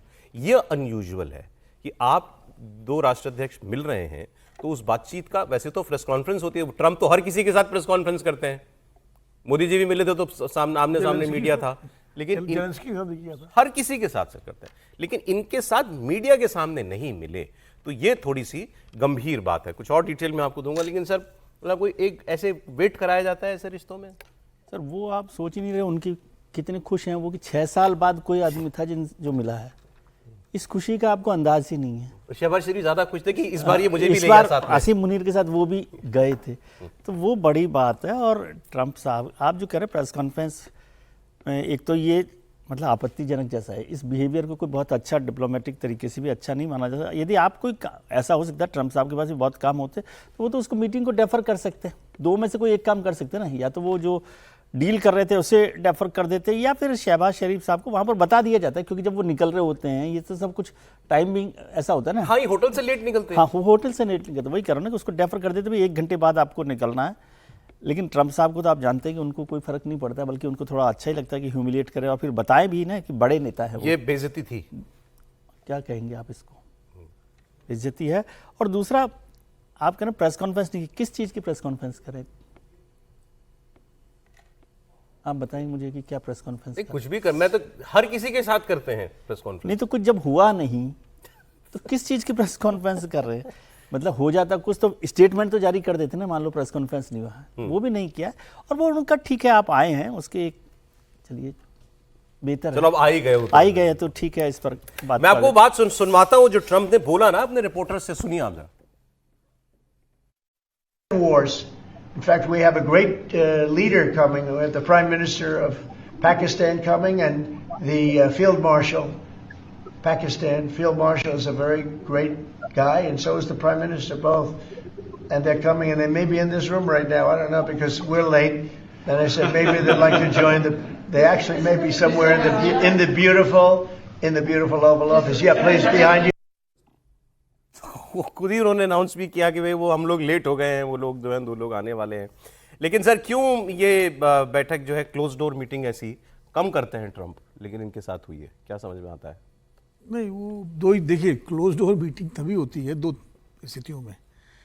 एक तो होती है कि आज आइए मिल तो लें, बातचीत कुछ खास हुई नहीं, चाय पिया, गपशप मारी, हेलो भाई, वो चले गए, या तो ये स्थिति है जैसा विजय जी कह रहे हैं, या फिर ऐसी कोई गंभीर योजना बनी है जिसको सार्वजनिक न किया जाए। मतलब 2 ही स्थितियाँ होती हैं जब आप उसको सार्वजनिक ना करें। तो मुझे लगता है पहले वाली बात सही है कि अब आप आ गए हो, इवन चूँकि आप न्यूयॉर्क आए हो, पहले भी खाना खा चुके हो, चाय पी लो, बैठो और सब ठीक ठाक, मौसम कैसा है, यही सब बातें की होगी। रही बात जो वेट कराने वाली बात, तो हमारे यहाँ कहावत है कि कहते हैं ना, नादान की दोस्ती जी का जंजाल, खोल देगा पोल तो हो जाओगे कंगाल। अच्छा। तो वो बहुत ज़्यादा ट्रंप साहब से दोस्ती का खामियाजा हम भी भुगत रहे हैं। माय डियर फ्रेंड कह के उन्होंने जो है सब टैरिफ की बरसात कर दी। अब पाकिस्तान उनका नया मित्र बन गया है, पाकिस्तानियों को लग रहा है बहुत ट्रंप साहब उनके दोस्त हैं, तो वो भी अब थोड़ा उसका मजा लें, स्वाद चखें। तो मुझे लगता है कि ये अमेरिकन माइंडसेट है और ट्रंप साहब का, कि उनको परवाह नहीं है कि एक देश का राष्ट्राध्यक्ष, एक सेनाध्यक्ष, उनको आपने टाइम दिया है, बिठा के रखा हुआ है और वो बैठे हुए हैं। या सब इसमें की तो बहुत छोटी सी चीज़ है भाई, कि प्रोटोकॉल डिपार्टमेंट वाले होते हैं, वो सब कम्युनिकेट कर लेते हैं कि सर वो आधा घंटा थोड़ा लेट से निकलिएगा। तो ये लेकिन वो चूँकि केयर ही नहीं करते ना, अच्छा बैठे रहेंगे, आएंगे। जैसे आप किसी बहुत बड़े आदमी के पास जाइए मिलने, उसने टाइम आपको दिया, मान लीजिए 1 बजे, अब वो 1 बजे मीटिंग में है तो आप वेट कर दो। हम ही लोग पहले प्राइम मिनिस्टर के पास जाएँ और प्राइम मिनिस्टर मीटिंग में हो तो हम तो बैठे रहेंगे भाई, ठीक है, इंतजार करेंगे। तो ट्रंप साहब उसी अंदाज में थे, और शहबाज शरीफ और मुनीर उसी अंदाज में इंतजार कर रहे थे कि भाई आ गए हैं, टाइम दिया, बिल लेंगे। ये ऑफिशियल बायलैटरल मीटिंग नहीं थी, क्योंकि यूएनजे की मीटिंग मैंने इतनी बार देखी है, उसमें ज़्यादातर जो लीडर्स जाते हैं वो अमेरिकन प्रेसिडेंट के साथ एक बायलैटरल मीटिंग ऑफिशियल होती है। ये तो व्हाइट हाउस गए थे ना, वाशिंगटन गए, न्यूयॉर्क में नहीं थे। नहीं वो ठीक है, लेकिन वो मीटिंग जो होती है ऑफिशियल तरीके से होती है, सबके सामने होती है, दोनों तरफ से डेलीगेशन होते हैं अपने सामने दोनों। यहाँ ऐसा, यहाँ ये दो ही लोग भाई लोग गए। ये इनफॉर्मल किसकी मीटिंग थी? लेकिन पाकिस्तान जी जान से अमेरिका की जी हुजूरी में लगा है और ट्रंप के इशारे पर मुनीर खुलकर शहबाज और वो दोनों नाच भी रहे हैं। उन्हें लगता है कि उन्हें कश्मीरी मुद्दे पर अमेरिका का साथ मिल जाएगा। लेकिन सर एक और कहावत है ना, क्या अमानत में खयानत। अमानत में खयानत। तो इनके साथ हो गई अमानत में खयानत। क्यों कह रहा हूं मैं आपको बताता हूं। लगा है जोर का झटका। इन्होंने ट्रंप को क्रेडिट दिया वॉर रुकवाने का। इन्होंने ये भी कहा कि हमें मार्को रूबियो ने कहा था कि ट्रंप जो है वो आप दोनों के बीच में बातचीत कराएंगे किसी न्यूट्रल वेन्यू पर। ये पाकिस्तान ने दावा किया था। फिर उनके विदेश मंत्री ने कहा कि मैं अमेरिका गया बाद में, तो मैंने रूबियो से पूछा क्या हुआ, आप तो कह रहे थे हमारी बातचीत आप कराएंगे। तो उन्होंने कहा भारत इंटरेस्टेड नहीं है। तो बात वहीं पर खत्म हो गई। लेकिन अब इस पर स्टेट डिपार्टमेंट के एक सीनियर ऑफिसर ने स्टेट डिपार्टमेंट की प्रेस कॉन्फ्रेंस में सवाल के जवाब में यह कहा है कश्मीर भारत और पाकिस्तान के बीच का उन दोनों का मामला है, हम उन दोनों पर ही उसको ये छोड़ते हैं। हमें इस विवाद में हमें, उनके शब्द थे president Trump has no interest in mediating on Kashmir. Trump की कोई दिलचस्पी नहीं है कश्मीर के मामले पर वो भारत और पाकिस्तान के बीच में बात कराए। ये एक प्रेस कॉन्फ्रेंस में स्टेट डिपार्टमेंट के अधिकारी ने कहा है। उन्होंने कहा कि we already have too many crisis on our hands, हमारे पास और बहुत सारी दुनिया में संघर्ष चल रहे हैं, वो हमको देखना है। लेकिन कश्मीर पर किसी भी तरीके की बातचीत कराने से या बीच में पड़ने से अब ट्रंप ने साफ मना कर दिया है। ये वो ट्रंप हैं जो, याद कीजिए, ये इमरान खान का ही दौरा जिसकी मैं बात कर रहा था 2019 में, इन्होंने इमरान खान को कह दिया था कि अगर आप और भारत तैयार हैं तो मैं कश्मीर पर बातचीत करा देता हूं। और भारत ने उस वक्त बहुत सख्त एतराज इस पर जताया था। उसके बाद लगता है कि इतना सबक तो उनको मिल गया है। ये ट्रंप साहब को जब समझ में आ गया ये ज्यादा बेहतर बात है। हाँ, कि पाकिस्तान का इशू नहीं है। हाँ, नहीं वही ट्रंप को कि भाई, और साफ साफ उन्होंने कहा कि अब ट्रंप का मूड नहीं है कि आप और शायद इसी वजह से कुछ बाहर नहीं आया ना, क्योंकि यदि कश्मीर पे वो बात कह देते, कहते कि भाई इस पर हम देखेंगे कैसे क्या करना है, तो शायद फिर वो कुछ आगे बात करते, अब कोई बात ही नहीं बनी तो जी नहीं। और कम से कम यहाँ आकर तो ये बात समझना होगा कि नरेंद्र मोदी ने ट्रंप को दो टूक समझा दिया। जैसे हम कई मामलों में कहते हैं ना कि भाई ट्रंप जिस तरह का व्यवहार कर रहे हैं, और मैं भी इसको बहुत अच्छे से नहीं देखता। पाकिस्तान पिटा हुआ जाहिल भिखमंगा टाइप कंगला मुल्क है, लेकिन ये तो बड़ा खराब है ना कि ट्रंप किसी को बुला के और उसको इंतजार कराए, कोई भी हो। उन्होंने जेलेंस्की के साथ ही किया था, जो उनका अपना पार्टनर था, जिसके साथ वो लड़ाई लड़ रहे थे, उसके साथ ओवल ऑफिस में झगड़ा कर लिया। ये तो एक तरह से कहें कि बेहूदगी जैसा है कि अगर आप खुद होस्ट हैं और किस तरह से करें। कश्मीर के मसले पर नरेंद्र मोदी ने, मोदी सरकार ने, भारत सरकार ने जो नीति अपनाई वो बहुत जरूरी थी, और बहुत स्ट्रांगली हमारे विदेश मंत्री से लेकर प्रधानमंत्री से लेकर हर व्यक्ति ने बहुत स्पष्टता से कहा। एमईए ने 2 बार प्रेस कॉन्फ्रेंस में कहा कि कोई सवाल ही नहीं उठता थर्ड पार्टी, कहीं थर्ड पार्टी जैसा शब्द ही नहीं हो सकता है। तो जब इतना साफ साफ भारत ने कह दिया है तो ट्रंप को भी पता है कि भारत के कहने का मतलब क्या है। 2 बातें और बता देता हूं आपको। लेकिन ट्रंप और पाकिस्तान की नजदीकी बढ़ी हुई है, इसमें कोई शक नहीं है। एक नेवल एक्सरसाइज हो रही है कराची के समंदर में। उसके लिए इनका एक युद्धपोत USS when E mayor, US navy का, वो भी कराची पहुंचा हुआ है। ये तो एक बात। एक और आपको इंटरेस्टिंग चीज बताता हूं, पाकिस्तानी किसी भी किस हरकत पर आमादा है। ये वो पिक्चर नहीं है अभी यहाँ पर, नहीं तो मैं आपको वो दिखा भी देता तस्वीर में। एक यहाँ पर जैसे ब्रोच सा लगाते हैं ना, पिन लगाते हैं, कोट पे पिन लगाने का रिवाज है कहीं। तो ट्रंप ने एक पिन लगा रखा था, उसमें एक फाइटर जेट बना हुआ था। जब ये खड़े हैं, एक तरफ मुनीर खड़ा है, एक तरफ शहबाज शरीफ खड़ा, तो उसमें उन्होंने एक पिन लगाया फाइटर जेट का। लगा पड़ा है पाकिस्तान में पूरा सोशल मीडिया में, वहाँ छोटे से बड़ा हर आदमी, कि ये तो भारत को देखिए चढ़ा रहे थे, फाइटर जेट की पिन लगा करके खड़े हैं। तो फिर किसी ने हिसाब बराबर किया, दिखाया जब ये टर्की से के अभी राष्ट्रपति से मिले थे कल परसों ही, 2 दिन पहले ही, तब भी उन्होंने वो पिन लगा रखी थी। और वो पिन उन्होंने इसलिए लगाई है क्योंकि वो अपने F-16 को प्रमोट कर रहे हैं। वो चाहते हैं कि ये बिके, उनका वो इनकी डील भी होने वाली है टर्की के साथ, तो वो उन्होंने उस सिलसिले में लगाया हुआ था। लेकिन पाकिस्तानी जो ना कर दें। अमेरिका ने एक बार फिर भारत से ये अपील की है कि रूस से तेल खरीदना बंद करे। वहां के ऊर्जा मंत्री क्रिस राइट ने कहा कि भारत दुनिया के किसी भी देश से तेल खरीद ले और हमें मंजूर है, बस रूस से तेल ना खरीदे। अमेरिका का मकसद यूक्रेन युद्ध खत्म करना है, ना कि भारत से कोई बदला लेना। तो अब एक ये नए आदमी की एंट्री हुई है। अभी वहां का ऊर्जा मंत्री भी शुरू हो गया कि भाई आप रूस से तेल बस मत खरीदिए। फिर उन्होंने ये भी कहा कि भारत रूस से तेल किसी और वजह से नहीं खरीदता, सिर्फ इसलिए खरीदता है क्योंकि उसे वहां से तेल सस्ता मिलता है। थैंक यू, यही हम कहते हैं, हम भी यही कह रहे थे।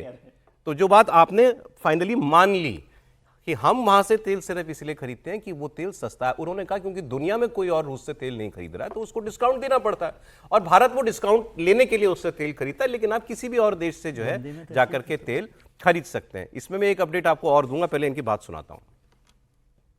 There's lots of oil exporters in the world. You know, India doesn't need to buy Russian oil, right? India buys Russian oil because they can buy it for cheaper. Because nobody wants to buy Russian oil, so they have to sell it at a discount. India has decided to make the trade-off to buy cheaper oil and sort of look the other way. That's giving money to a guy who's murdering thousands of people every week. So yeah, of course, we wish India would work with us to buy this. You can buy oil from every nation on the earth, just not Russian oil. That's our position. America has oil to sell, but so does everybody else. We don't want to punish India. We want to end the war and we want to grow our relations with India. We don't want to punish India. We want to end the war. We want to grow our relationship with India. लेकिन आपने इतना मान लिया कि हमारा मकसद कोई रूस को फंडिंग करते रहना नहीं है। हमें सस्ता तेल देता है वो, हम इसलिए उससे खरीदते हैं। हमारा बहुत अरबों रुपया बचता है उससे, इसलिए हमें उसकी जरूरत है। हम वो पैसे अपने और कामों में लगाते हैं। एक बात, जब इनकी तरफ से ये दबाव बार बार आ रहा है, अब एक खबर और आई है, वो ये कि जो ये बायलैटरल ट्रेड टॉक हो रही है, या अभी जो विदेश मंत्री गए हुए हैं, अमेरिका को ये कन्वे कर दिया गया है कि हम अगर आप चाहते हैं कि हम रूस से तेल ना खरीदें तो हम भी कम करने के लिए तैयार हैं अपनी खरीद, ऐसा दावा किया जा रहा है। लेकिन फिर आप हमें वेनेजुएला और ईरान से तेल खरीदने दीजिए, क्योंकि इन्होंने पहले कहा वेनेजुएला से मत खरीदो, हमने बंद कर दिया। फिर उन्होंने कहा ईरान से मत खरीदो, हमने ईरान से बंद कर दिया। अब ये रूस के पीछे पड़े हैं, उनका भी तेल कोई नहीं खरीदता, इसलिए वो भी सस्ते में देंगे। तो हम कह रहे हैं ठीक है, आप रूस से नहीं चाहते, हमको इन दो देशों से तेल खरीदने दीजिए। अब देखिए इस पर ये क्या कहते हैं। अच्छा, इनको एक और जवाब दिया विदेश मंत्री एस जयशंकर ने। उन्होंने कहा कि भारत की ऊर्जा सुरक्षा हमारी प्राथमिकता है, हम अमेरिकी दबाव में नहीं आएंगे। उन्होंने कहा ये डबल स्पीक है, डबल स्टैंडर्ड है इनका। विदेश मंत्री ने क्रिस राइट को जवाब देते हुए कहा कि विकास को खतरे में डालकर शांति को संभव नहीं कर सकते आप। Excellencies, peace can certainly enable development, but by threatening development,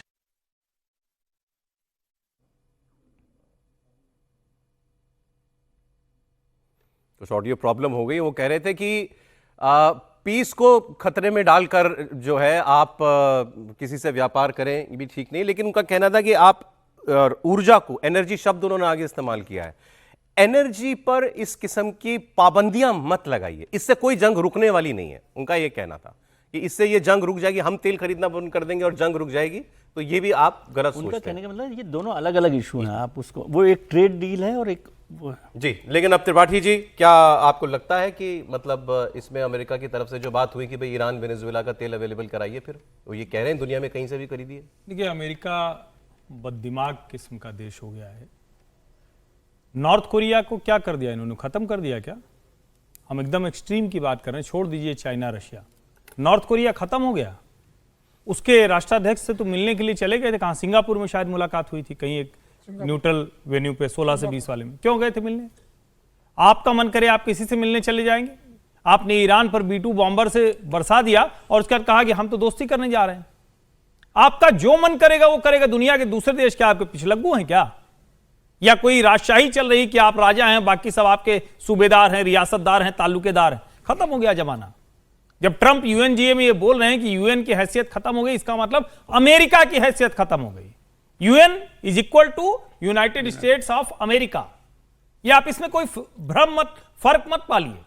और इसीलिए सारी मिर्ची लग रही।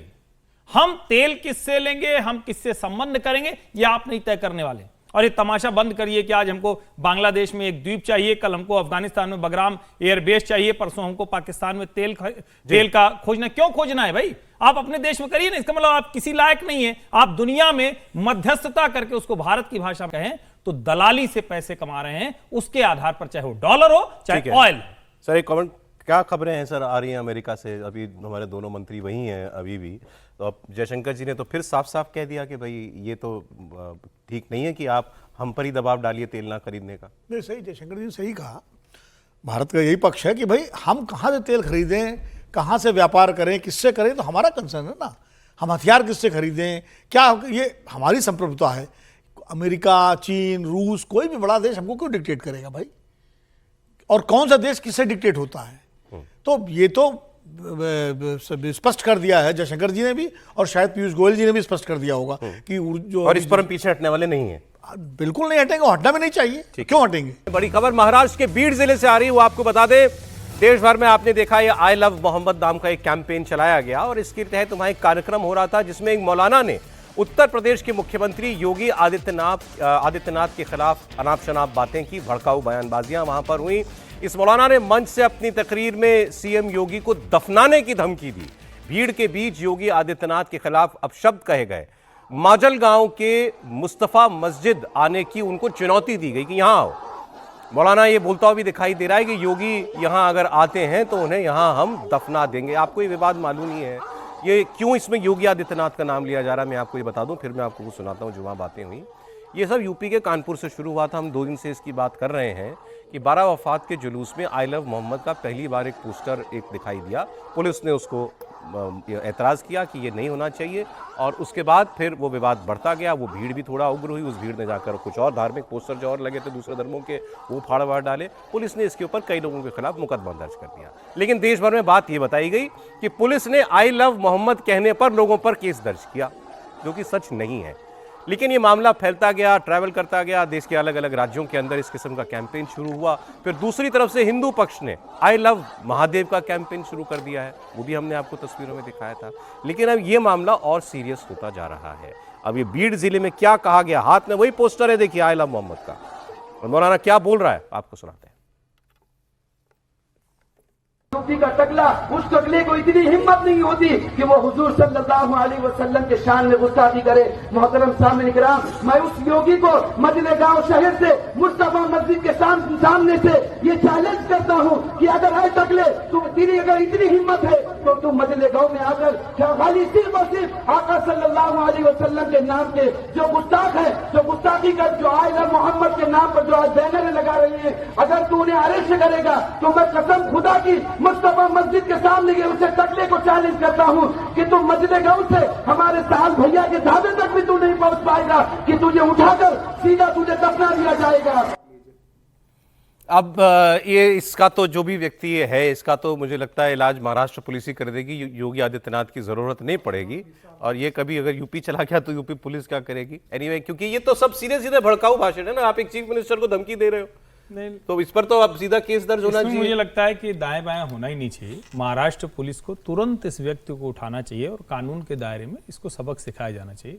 बाकी यूपी एटीएस भी पैसे वैसे तो यूपी में कम नहीं, रेवेन्यू सरप्लस है तो वो भी जा सकते हैं, इसमें कोई दिक्कत नहीं है अभी। लेकिन एक बात जो हमें यहां से कहनी चाहिए वो ये कि ये जो आदमी ने जो बोला कि गुस्ताखे नबी होगी तो तू कार्रवाई नहीं करता, कहां हुई गुस्ताखी नबी इस पूरे केस में?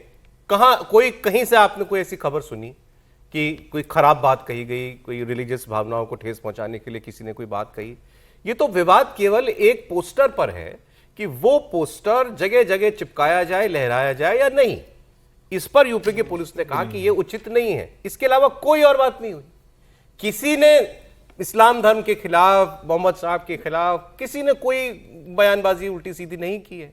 फिर यह व्यक्ति ये बात क्यों कह रहा है? अच्छा, उसके सामने जो लोग बैठे हैं उनके लिए तो वो एक इज्जतदार आदमी है, वो उसकी बात को मानेंगे और वो उसकी बात को मान के अपने मन में फिर वो भी भड़केंगे। कैसे तिल का ताड़ और तमाशा बनाया जाता है, ये इस बात का सीधा सीधा प्रमाण है। जिसको ये कहा गया कि आई लव मोहम्मद के पोस्टर पर कोई एतराज हुआ है, किसी हिंदू ने, किसी व्यक्ति ने किसी ऐसे पोस्टर पर एतराज नहीं किया गया। जो एफआईआर भी हुई उत्तर प्रदेश में, वो जो नारेबाजी हुई है, सर तन से जुदा के नारे लगे हैं, उस पर एफआईआर हुई। और जिस व्यक्ति ने कानपुर में किया था, सम वाजपेयी है जिन्होंने ये किया था, उन्होंने साफ साफ कहा कि हमें तो आई लव मोहम्मद के पोस्टर से हमें क्यों एतराज हुआ। लेकिन ये दिक्कत कहां हुई? ये दिक्कत वहां हुई जहां श्री राम रामलीला का कोई गेट था, जहां नहीं लगता था वहां ले जाकर उसे लगाया गया। अब जरा इसका दूसरा पहलू सोचिए, और मैं बार बार ये कह रहा हूं कि जब बिना कुछ हुए इतना झूठ, अफवाह, हल्ला हंगामा हो गया, अगर कहीं गलती से, बिना किसी की गलती के एक पोस्टर कहीं फट जाएगा तो उसके बाद सरतन से जुदा के नारे कहां लगेंगे? और इस पर बहुत गंभीरता से मुस्लिम समाज को सोचना चाहिए। इस वाले मसले में हम लोग 4 दिन से इस पे बात कर रहे हैं और मुझे सचमुच समझ में नहीं आ रहा है कि ये डिबेट होनी क्यों चाहिए, और इनके लिए तो अब तक मेरे ख्याल से यूपी एटीएस निकल गई है। वैसे ये घमासान इस पर बढ़ रहा है। आज जुम्मे की नमाज के बाद कई मुस्लिम संगठनों ने प्रदर्शनों का ऐलान भी किया था। अब ये बरेली के ये साहब हैं, तौकीर रजा, ये जिस जगह बैठे हैं वो बहुत बड़ी है, लेकिन इनके बयान हमेशा नफरत फैलाने वाले आए। अब इन्होंने एक प्रदर्शन की कॉल दी थी, शहर भर में तनाव हो गया। पहले कल रात को खबर आई कि मौलाना ने अपना आज का प्रदर्शन रद्द कर दिया है, लेकिन अब ये कह रहे हैं कि इनके कार्यक्रम में कोई बदलाव नहीं हुआ है। ये तय कार्यक्रम के मुताबिक आज डीएम को जाकर के अपना ज्ञापन सौंपेंगे। तौकीर रजा के ऐलान को देखते हुए बरेली पुलिस ने भी पूरी तैयारी की है। मस्जिद के आसपास बड़ी संख्या में पुलिस तैनात कर दी गई है। अच्छा, ये बयान किस किस टाइप के देते हैं? ये बयान देते हैं कि हमारे नौजवान गुस्से में आ जाएगा तो हम रोक नहीं पाएंगे, कि तो सीधे सीधे धमकियां देने वाली बात। इस मामले पर भी इस किस्म की बयानबाजी, और उसमें हम अपनी तकलीफों के तदारुक के लिए एक ज्ञापन देना चाहते हैं। इसमें किसी किस्म की कोई उलझन, कोई दिक्कत, कोई परेशानी नहीं है। अगर जिला प्रशासन लोगों के साथ रोक टोक करेगा और बदतमीजी की जाएगी या उनके साथ ज्यादती की जाएगी तो उसकी जवाबदेही जिला प्रशासन की खुद होगी। ये लीजिए, अब ये धमकी नहीं तो क्या है? तो कि राजा कह रहे प्रदर्शन करेंगे, ज्ञापन देने जाएंगे, राष्ट्रपति तक हम बात पहुंचाएंगे। अब कोई बात हो तो आप बात पहुंचाइए ना। पुलिस ने कुछ गलत किया तो आप बात पहुंचाइए, किसी दूसरे धर्म के लोगों ने कुछ गलत किया तो आप बात बताइए। आपको सिर्फ ये कहा गया था कि भाई आई लव मोहम्मद के आप पोस्टर मत लगाइए, इससे माहौल खराब हो सकता है। अगर किसी ने फाड़ दिया, कुछ हुआ, और उस भीड़ ने आगे जाके दूसरे धर्म के लोगों के पोस्टर किस तरीके से फाड़ने शुरू किए थे, उसके ऊपर एफआईआर दर्ज की गई है। तो अब ये जो हो रहा है बरेली से लेकर अगर आप भीड़ तक देखेंगे तो ये पूरा एक सांप्रदायिक माहौल खराब करने की कोशिश की जा रही है। वो तो कह रहे हैं कि सिरे सिरे योगी जी जहां आएंगे तो मुस्तफा मस्जिद में उनको दफना देंगे, और वो शाम को आगे भी उन्होंने कहा है कि शाम को नमाज के बाद हम देखते हैं यहाँ पर क्या होता है। तो आप क्या भीड़ में रहने वाले हिंदू समाज को धमकी दे रहे हो कि नमाज पढ़ने के बाद हम देखते हैं यहाँ पर क्या होता है? 2023 में तो भीड़ में कितना बड़ा दंगा हुआ था। तो क्या ये सुनियोजित साजिश की जा रही है फिर से भीड़ के अंदर दंगा करने की, पूरे महाराष्ट्र के अंदर दंगा करने की? अबू असीम आजमी का तो कल बयान आ चुका है, नवाब मलिक का कल बयान आ चुका है। तो क्या अबू असीम आजमी और नवाब मलिक फिर महाराष्ट्र को सांप्रदायिक दंगे में झोंकने की तैयारी कर रहे हैं? मुझे लग रहा है देवेंद्र फडणवीस को, गृह मंत्री भी देवेंद्र फडणवीस है, इसका संज्ञान लेना चाहिए। और इस तरीके से बयान, जो भड़काने वाले बयान जिस तरीके से मौलाना मस्जिद से कर रहे हैं, मौलाना मुस्लिम समुदाय को इकट्ठा करके कर रहे हैं, मुस्लिम समुदाय के नेता जिस तरीके से भड़काऊ बयान दे रहे हैं, उस पर तत्काल एफआईआर दर्ज होना चाहिए। और जो बोला गया है भीड़ के अंदर, उनको तो तत्काल गिरफ्तार करना चाहिए। अब देखिए सर, कितने बड़े बड़े बैनर, पोस्टर, होर्डिंग, तो फंडिंग शुरू हो गई है सर, पैसा इकट्ठा शुरू हो गया इसके लिए। सर गैर जरूरी विवाद को इतना तूल दे करके एक तमाशा बना दिया गया, और मुझे लगता है स्थानीय स्तर पर इसका समाधान हो सकता था। लेकिन ये सज्जन, जो ये अब सज्जन कहें कि दुर्जन कहें, क्या कहें, जो जिस तरह की भाषा का इस्तेमाल कर रहे हैं, तो सज्जन करने वाली बात तो कहीं से लगती नहीं इनके ऊपर। जो एक मुख्यमंत्री के लिए, आप सहमत हो असहमत हो, लेकिन किसी मुख्यमंत्री के लिए और योगी जी के लिए, किसी के लिए भी इस तरह की भाषा, घटिया भाषा का इस्तेमाल जो है वो कतई उसको क्षमा नहीं किया जा सकता। और पुलिस, महाराष्ट्र की पुलिस सक्षम है, वो अपने आप में इसका संज्ञान लेगी, कार्रवाई करेगी, होना भी चाहिए, इसमें कोई मतलब दो राय नहीं है। और शायद उत्तर प्रदेश पुलिस जाने की जरूरत नहीं पड़ेगी। हर्षवर्धन जी तो एटीएस को भेज रहे हैं, लेकिन मुझे लगता है कि महाराष्ट्र का मामला है, महाराष्ट्र पुलिस खुद सक्षम है, तो एटीएस जरूरत नहीं पड़ेगी। अरे मैं बोलता तो फर्स्ट डे हमने बात की थी, सबने ये कहा था कि भाई कोई प्रॉब्लम नहीं, मैं कह रहा हूँ ये स्थानीय स्तर पर मसला पर आराम से सुलझ सकता था। बट उस वक्त उसके बाद जब इन्होंने उस दिन भी ये बात कही थी, फिर और लोगों से भी जब ये बात सुनी, पुलिस ने भी इस बात को कहा। अभी वो एक तस्वीर में दिख रहा था कि वो किसी वो गेट के ऊपर जो है, द्वार के ऊपर लगा रखा है, हवा आई, आंधी आई, गिर गया नीचे, किसी का पैर पड़ गया। नहीं देखिए ये नहीं सर, बात कौन सी सही बात है। कहाँ पहुंच जाए फिर क्या मतलब, क्या क्या पता कि सही ऐसे है। ही होते हैं सांप्रदायिक दंगे ना, ऐसे ही होता है टेंशन। लेकिन मैं कह रहा हूँ कि लगने में नहीं है, वो फटने में उससे है ना सारा का सारा टेंशन क्रिएट हो जिस जाएगा। तरह से लगाया हुआ है आप देखिए तीनों तरफ से, हवा में गलती से कुछ हो जाएगा, उसके बाद आप कौन सी भीड़ नारा लगाते हुए चली आएगी। और मैं फिर कह रहा हूं, आप दोनों को कंपेयर मत कीजिए। हिंदू धर्म में बहुत सी ऐसी चीजें होती हैं, हम लोग के यहाँ गड़बड़ हो गई तो भी लोग कहते हैं कि अरे देखो ये गड़बड़ कर दिया, लेकिन कोई निकल के किसी का गला काटने नहीं निकलता है ना। आप ये बात कहते हुए लगता है कि आप सांप्रदायिक बात कर रहे हैं, लेकिन ये सांप्रदायिक नहीं, ये फैक्ट है। और इसलिए मुझे लगता है किसी भी व्यक्ति को, मुसलमानों को सोचना चाहिए कि आई लव मोहम्मद के पोस्टर लगा रहे हैं, उन्हीं में से किसी से गड़बड़ हो जाए, कोई जरूरी कोई इरादतन नहीं करे, गैर इरादतन भी गड़बड़ हो गई तो उसके बाद जो उन्मादी भीड़ आएगी, जो करेगी, उसका जिम्मेदार कौन होगा। चलिए अगली खबर आपको बताता हूं। खबर सेना के लेफ्टिनेंट कर्नल पुरोहित की। कर्नल प्रसाद पुरोहित पहले लेफ्टिनेंट कर्नल थे, अब कर्नल हो गए हैं। मालेगांव के बम ब्लास्ट का दाग इनके ऊपर से धुला। अभी उनको अदालत ने बरी किया और फिर उनको सेना में रीइंस्टेट किया गया, उनको प्रमोट किया गया है। अब वो कर्नल रैंक के अफसर हो गए हैं। 17 साल का इंतजार है। 2008 में इनको गिरफ्तार किया था, 9 साल तो जेल में रहे, बेल भी नहीं मिली, 9 साल के बाद बेल मिली और तब से आज 2025 17 साल के बाद एक बार फिर उनको अपनी सेना की वर्दी धारण करने का मौका मिला है। और मुंबई की स्पेशल अदालत ने इस साल ही 31 जुलाई 2025 को कर्नल पुरोहित को सारे मामलों से बरी किया था और कोर्ट ने कहा था कि कर्नल पुरोहित के खिलाफ आरडीएक्स मुहैया कराने या ब्लास्ट में साजिश में शामिल होने का कोई सबूत नहीं मिला है। और इनके केंद्रीय मंत्री हैं गिरिराज सिंह, उन्होंने ये जो तस्वीर है इनकी प्रमोशन वाली तस्वीर, ये उन्होंने एक्स पर पोस्ट की है और लिखा है कि सेना की वर्दी में वापसी पर बधाई। उनके लिए ये पहले तो राहत थी जब वो कोर्ट से बरी हुए, और ये आज जरूर एक गर्व का पल उनके लिए होगा।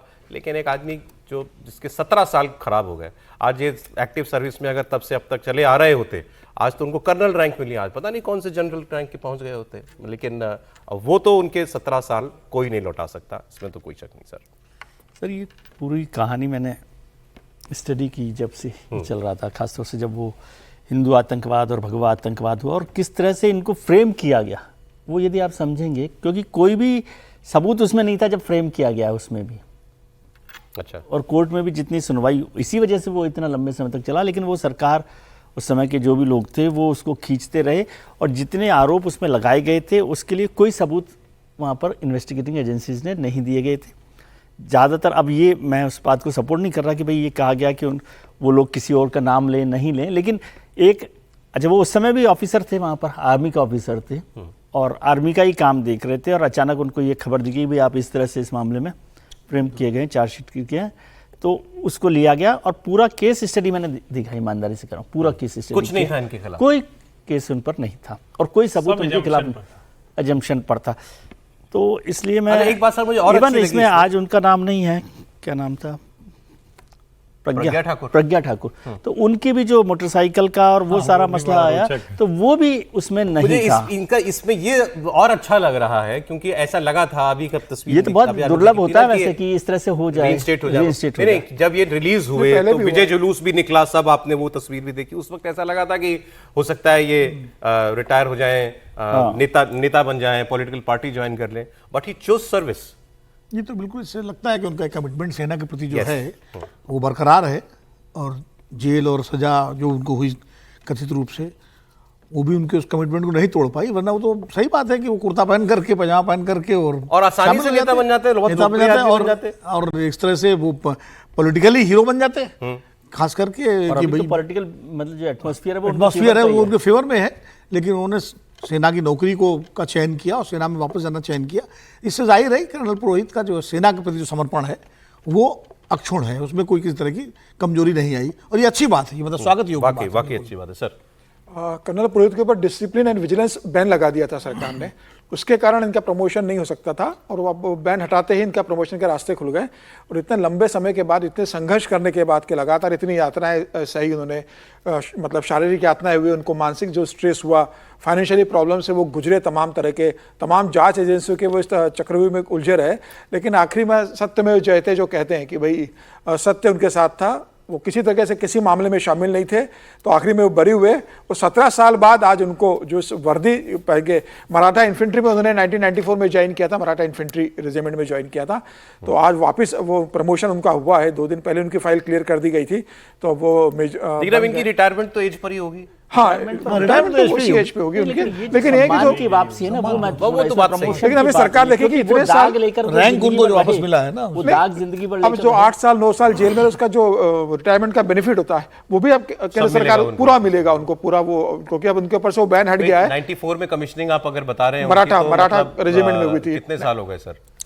31 साल 31 साल हो गए। 31 साल हो गए। हाँ, तो 34-35 साल की नौकरी होती है। 3-4 साल की उनकी सर्विस भरी, 5 साल की नौकरी बाकी है उनकी। शुभकामनाएं उनको।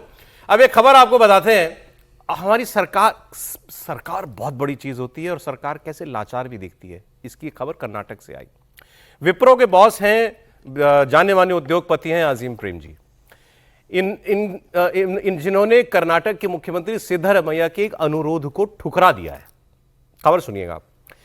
चीफ मिनिस्टर सिद्धरमैया ने अजीम प्रेम जी से बेंगलुरु को सरजापुर वाला कैंपस आम ट्रैफिक के लिए खोलने का अनुरोध किया था।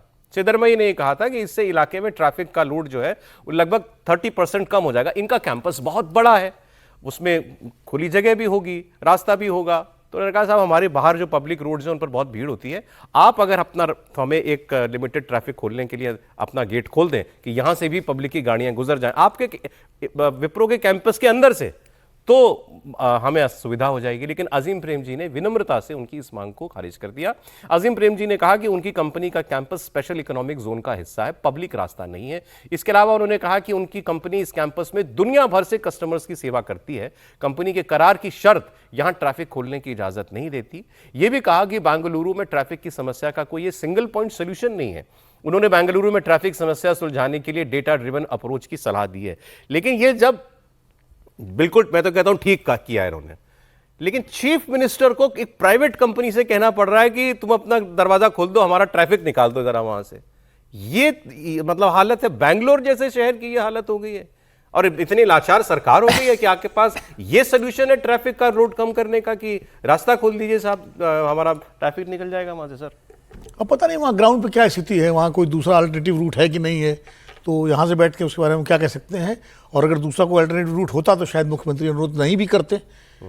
मैं बोल दूं सर? नहीं सर, नहीं आप बोल लीजिए, आप ही बोल लीजिए। नहीं आप बोल लीजिए, क्योंकि अब नहीं वो तो कह रहे थे कि अब इसके बाद उनको बोलना आप। तो बोलते ही अब उसके तो तारतम्य टूट जाता ना फिर बोलने इसमें जो है। आपको इसमें मतलब मुझे लगता है रिक्वेस्ट में गलती नहीं, गलती इसलिए लगती है चीफ मिनिस्टर ने, चूंकि अजीम प्रेम जी एक बहुत नामचीन व्यक्ति हैं। आप याद करिए मुंबई में पैडर रोड पर जब फ्लाईओवर बन रहा था तो लता मंगेशकर ने उसका विरोध किया था और लता जी ने कहा था कि यहाँ नहीं बनेगा, और नहीं बना जब तक लता जी रही, और सरकार ने मान लिया था उस समय जो भी सरकार थी। और कोई भी तो कई बार जो इस तरह की हस्तियां होती हैं उनके सामने सरकार डंडा या बुलडोजर लेकर नहीं जा सकती। उत्तर प्रदेश की बात होती तो अलग है, शायद बुलडोजर चल जाता है यहाँ पर, लेकिन वहाँ उन्होंने एक रिक्वेस्ट की कि भाई हमें दे दीजिए, पब्लिक को परेशानी होती है, लोग वहाँ जाम लगता है। अब अजीम प्रेम जी का अपना तर्क है, वो अपनी जगह सही होंगे क्योंकि उनकी प्राइवेट प्रॉपर्टी है, उनके उसकी नहीं ये लागू कर रहे होंगे। तो उन्होंने ये कहा अब ऑल्टरनेटिव रूट क्या है, ये कर्नाटक पुलिस, वहाँ बेंगलोर पुलिस और वहाँ के ट्रैफिक जाने। लेकिन मुझे लगता है अनुरोध में कोई गलत नहीं है। अगर वो जबरदस्ती करते तो अभी हम लोग यहाँ कहते हैं कि इतने जाने माना संस्थान विप्रो उस पर सरकार डंडा चला रही है। ये आपकी राय है, लेकिन मेरा कहना, हाँ सरकार तो सर जब करना होता है तो एक्वायर करती है। मुझे इस जगह की जरूरत है, मैं एक्वायर कर रहा हूं। एक लाइन जोड़ दूं सर, एक लाइन, वो एक बहुत बड़ा है, ये सामान्य खबर नहीं है। इतनी जिसको कहें कि विजनलेस, इतनी नामुराद सरकार है वो। किसी फैक्ट्री के रास्ते से आप कहेंगे कि हमको ट्रैफिक ले जाना है और इसको हम लोग कह रहे हैं कि सामान्य खबर है। कल को हमें किसी चौराहे पर जाम हो गया, उस चौराहे के बगल जितने घर उनसे कहें भैया तुम्हारे यहां थोड़ा रास्ता बाइक के लिए इधर से निकाल दो, 30% ट्रैफिक कम हो जाएगा। नॉनसेंस आइडिया है। और ये चीफ मिनिस्टर ऐसी चिट्ठी लिख रहे हैं। बेंगलुरु में ट्रैफिक की प्रॉब्लम पिछले कुछ वर्षों में लगातार बढ़ती चली जा रही है। हर सरकार के लिए समस्या है। समस्या का समाधान यह हो सकता है कल को आप फैक्ट्री के बीच से रास्ता निकाल देंगे। आपने जब विप्रो को दिया होगा, और अभी ज्यादा समय नहीं हुआ, उस कंपनी का नाम मैं भूल रहा हूं, उसने एक्स पर लिखकर कहा कि मैं बेंगलुरु से अपना ऑफिस हटा रहा हूं। क्यों? क्योंकि हर बार पानी भर जाता है, इतना जाम है, हमारे यहां कर्मचारियों को आने। असली समस्या की तरफ बात करेंगे ना। मैं इसीलिए बीच में कह रहा, जब विनोद जी ने कहा कि मुझको पता नहीं क्या होगा, खबर जानकारी नहीं, मैंने पूरी खबर पढ़ी है। 19 तारीख को ये चिट्ठी लिखी गई, 24 तारीख को अजीम प्रेमजी ने जवाब दिया। आप सरकार के जिसको कहते हैं कोई दृष्टि नहीं, इस पर बात करिए। ये वो बात है ही नहीं है कि कोई आप किसी को बुलडोजर चला देंगे। तमाशा है क्या कि बुलडोजर चला देंगे? मतलब आप सिद्धरामैया का मेंटल स्टेटस देखिए। मतलब वो चाहते कि कल देवेंद्र फडणवीस भी ये बोले मुकेश अंबानी से कि भाई इतना बड़ा इंटीरियर आपने बना लिया, 40 माले का, रहते तो 4 लोग हो, झोपड़पट्टी के लोगों के लिए जगह नहीं, इनको जरा जगह दे दो एक फ्लोर पर रहने के लिए, और ट्रैफिक कम, हम लोगों की जगह कम हो जाएगी। अरे आपके पास सरकार है, आप हाई फ्लाईओवर बनवाइए, आप नए ब्रिजेस बनाइए, आप नया रास्ता निकालिए। आप किसी की प्राइवेट प्रॉपर्टी में नजर डालोगे क्या कि भैया आप रास्ता खोल दो? कल आप कहते हो कि भैया जगह नहीं, थोड़ी जगह दे दो स्पेशल लोगों को बैठने के लिए, लोगों के लिए कैंटीन अपना खोल दो। सरकार ऐसी लाचार नहीं देखनी चाहिए। नहीं, एक चीज बताइए, क्या परमानेंट मांगा था उन्होंने? हो सकता है फ्लाईओवर की योजना हो, फ्लाईओवर बनने में समय लगता है, 6 महीने साल भर में फ्लाईओवर बनता है, तो एक ऑल्टरनेटिव समय के लिए अगर उन्होंने रिक्वेस्ट की थी तो रिक्वेस्ट की थी, उन्होंने टर्न डाउन कर दी। अब उसको लेकर कि हम सरकार निकम्मी है, सरकार लाचार है, सरकार वो है, चूंकि उस सरकार से हमारी सहमति नहीं है तो निकम्मी हो गई। वही जब पेडर रोड वाला मैंने उदाहरण दिया तो उसमें जो है आज तक फ्लाईओवर नहीं बना, हम तो ट्रैफिक जाम लगता है। सहमति का क्या सवाल है?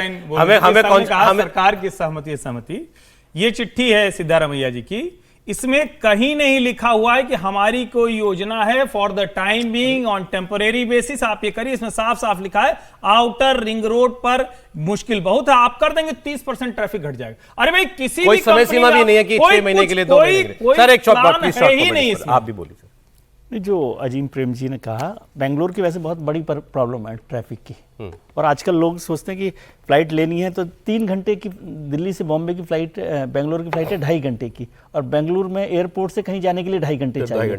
इसलिए बहुत बड़ी प्रॉब्लम वहाँ पर हो रही है। और सरकार को जो अजीम प्रेम जी ने कहा ना, वो पहले भी चर्चा हुई थी, कुछ साइंटिस्ट ने भी कहा था कि डेटा ड्रिवन अप्रोच पर काम करे सरकार, और उसको एक लॉन्ग टर्म के तरीके से करना चाहिए। और मैं आपके पास सहमत हूँ, यदि ऐसा जरूरी है मान लीजिए तो आप एक्वायर कर लीजिए, बोलिए इसको कि करना है कि नहीं करना है। बहुत सारे कानून होते हैं जिसमें कर सकते हैं, हो सकता है उसके बाद कदम उठाए। बहुत शुक्रिया सर, विनोद जी, विजय जी, समीर जी, हर्षवर्धन जी, बहुत धन्यवाद आपका। कल फिर मिलते हैं कहानी कुर्सी की में आपसे।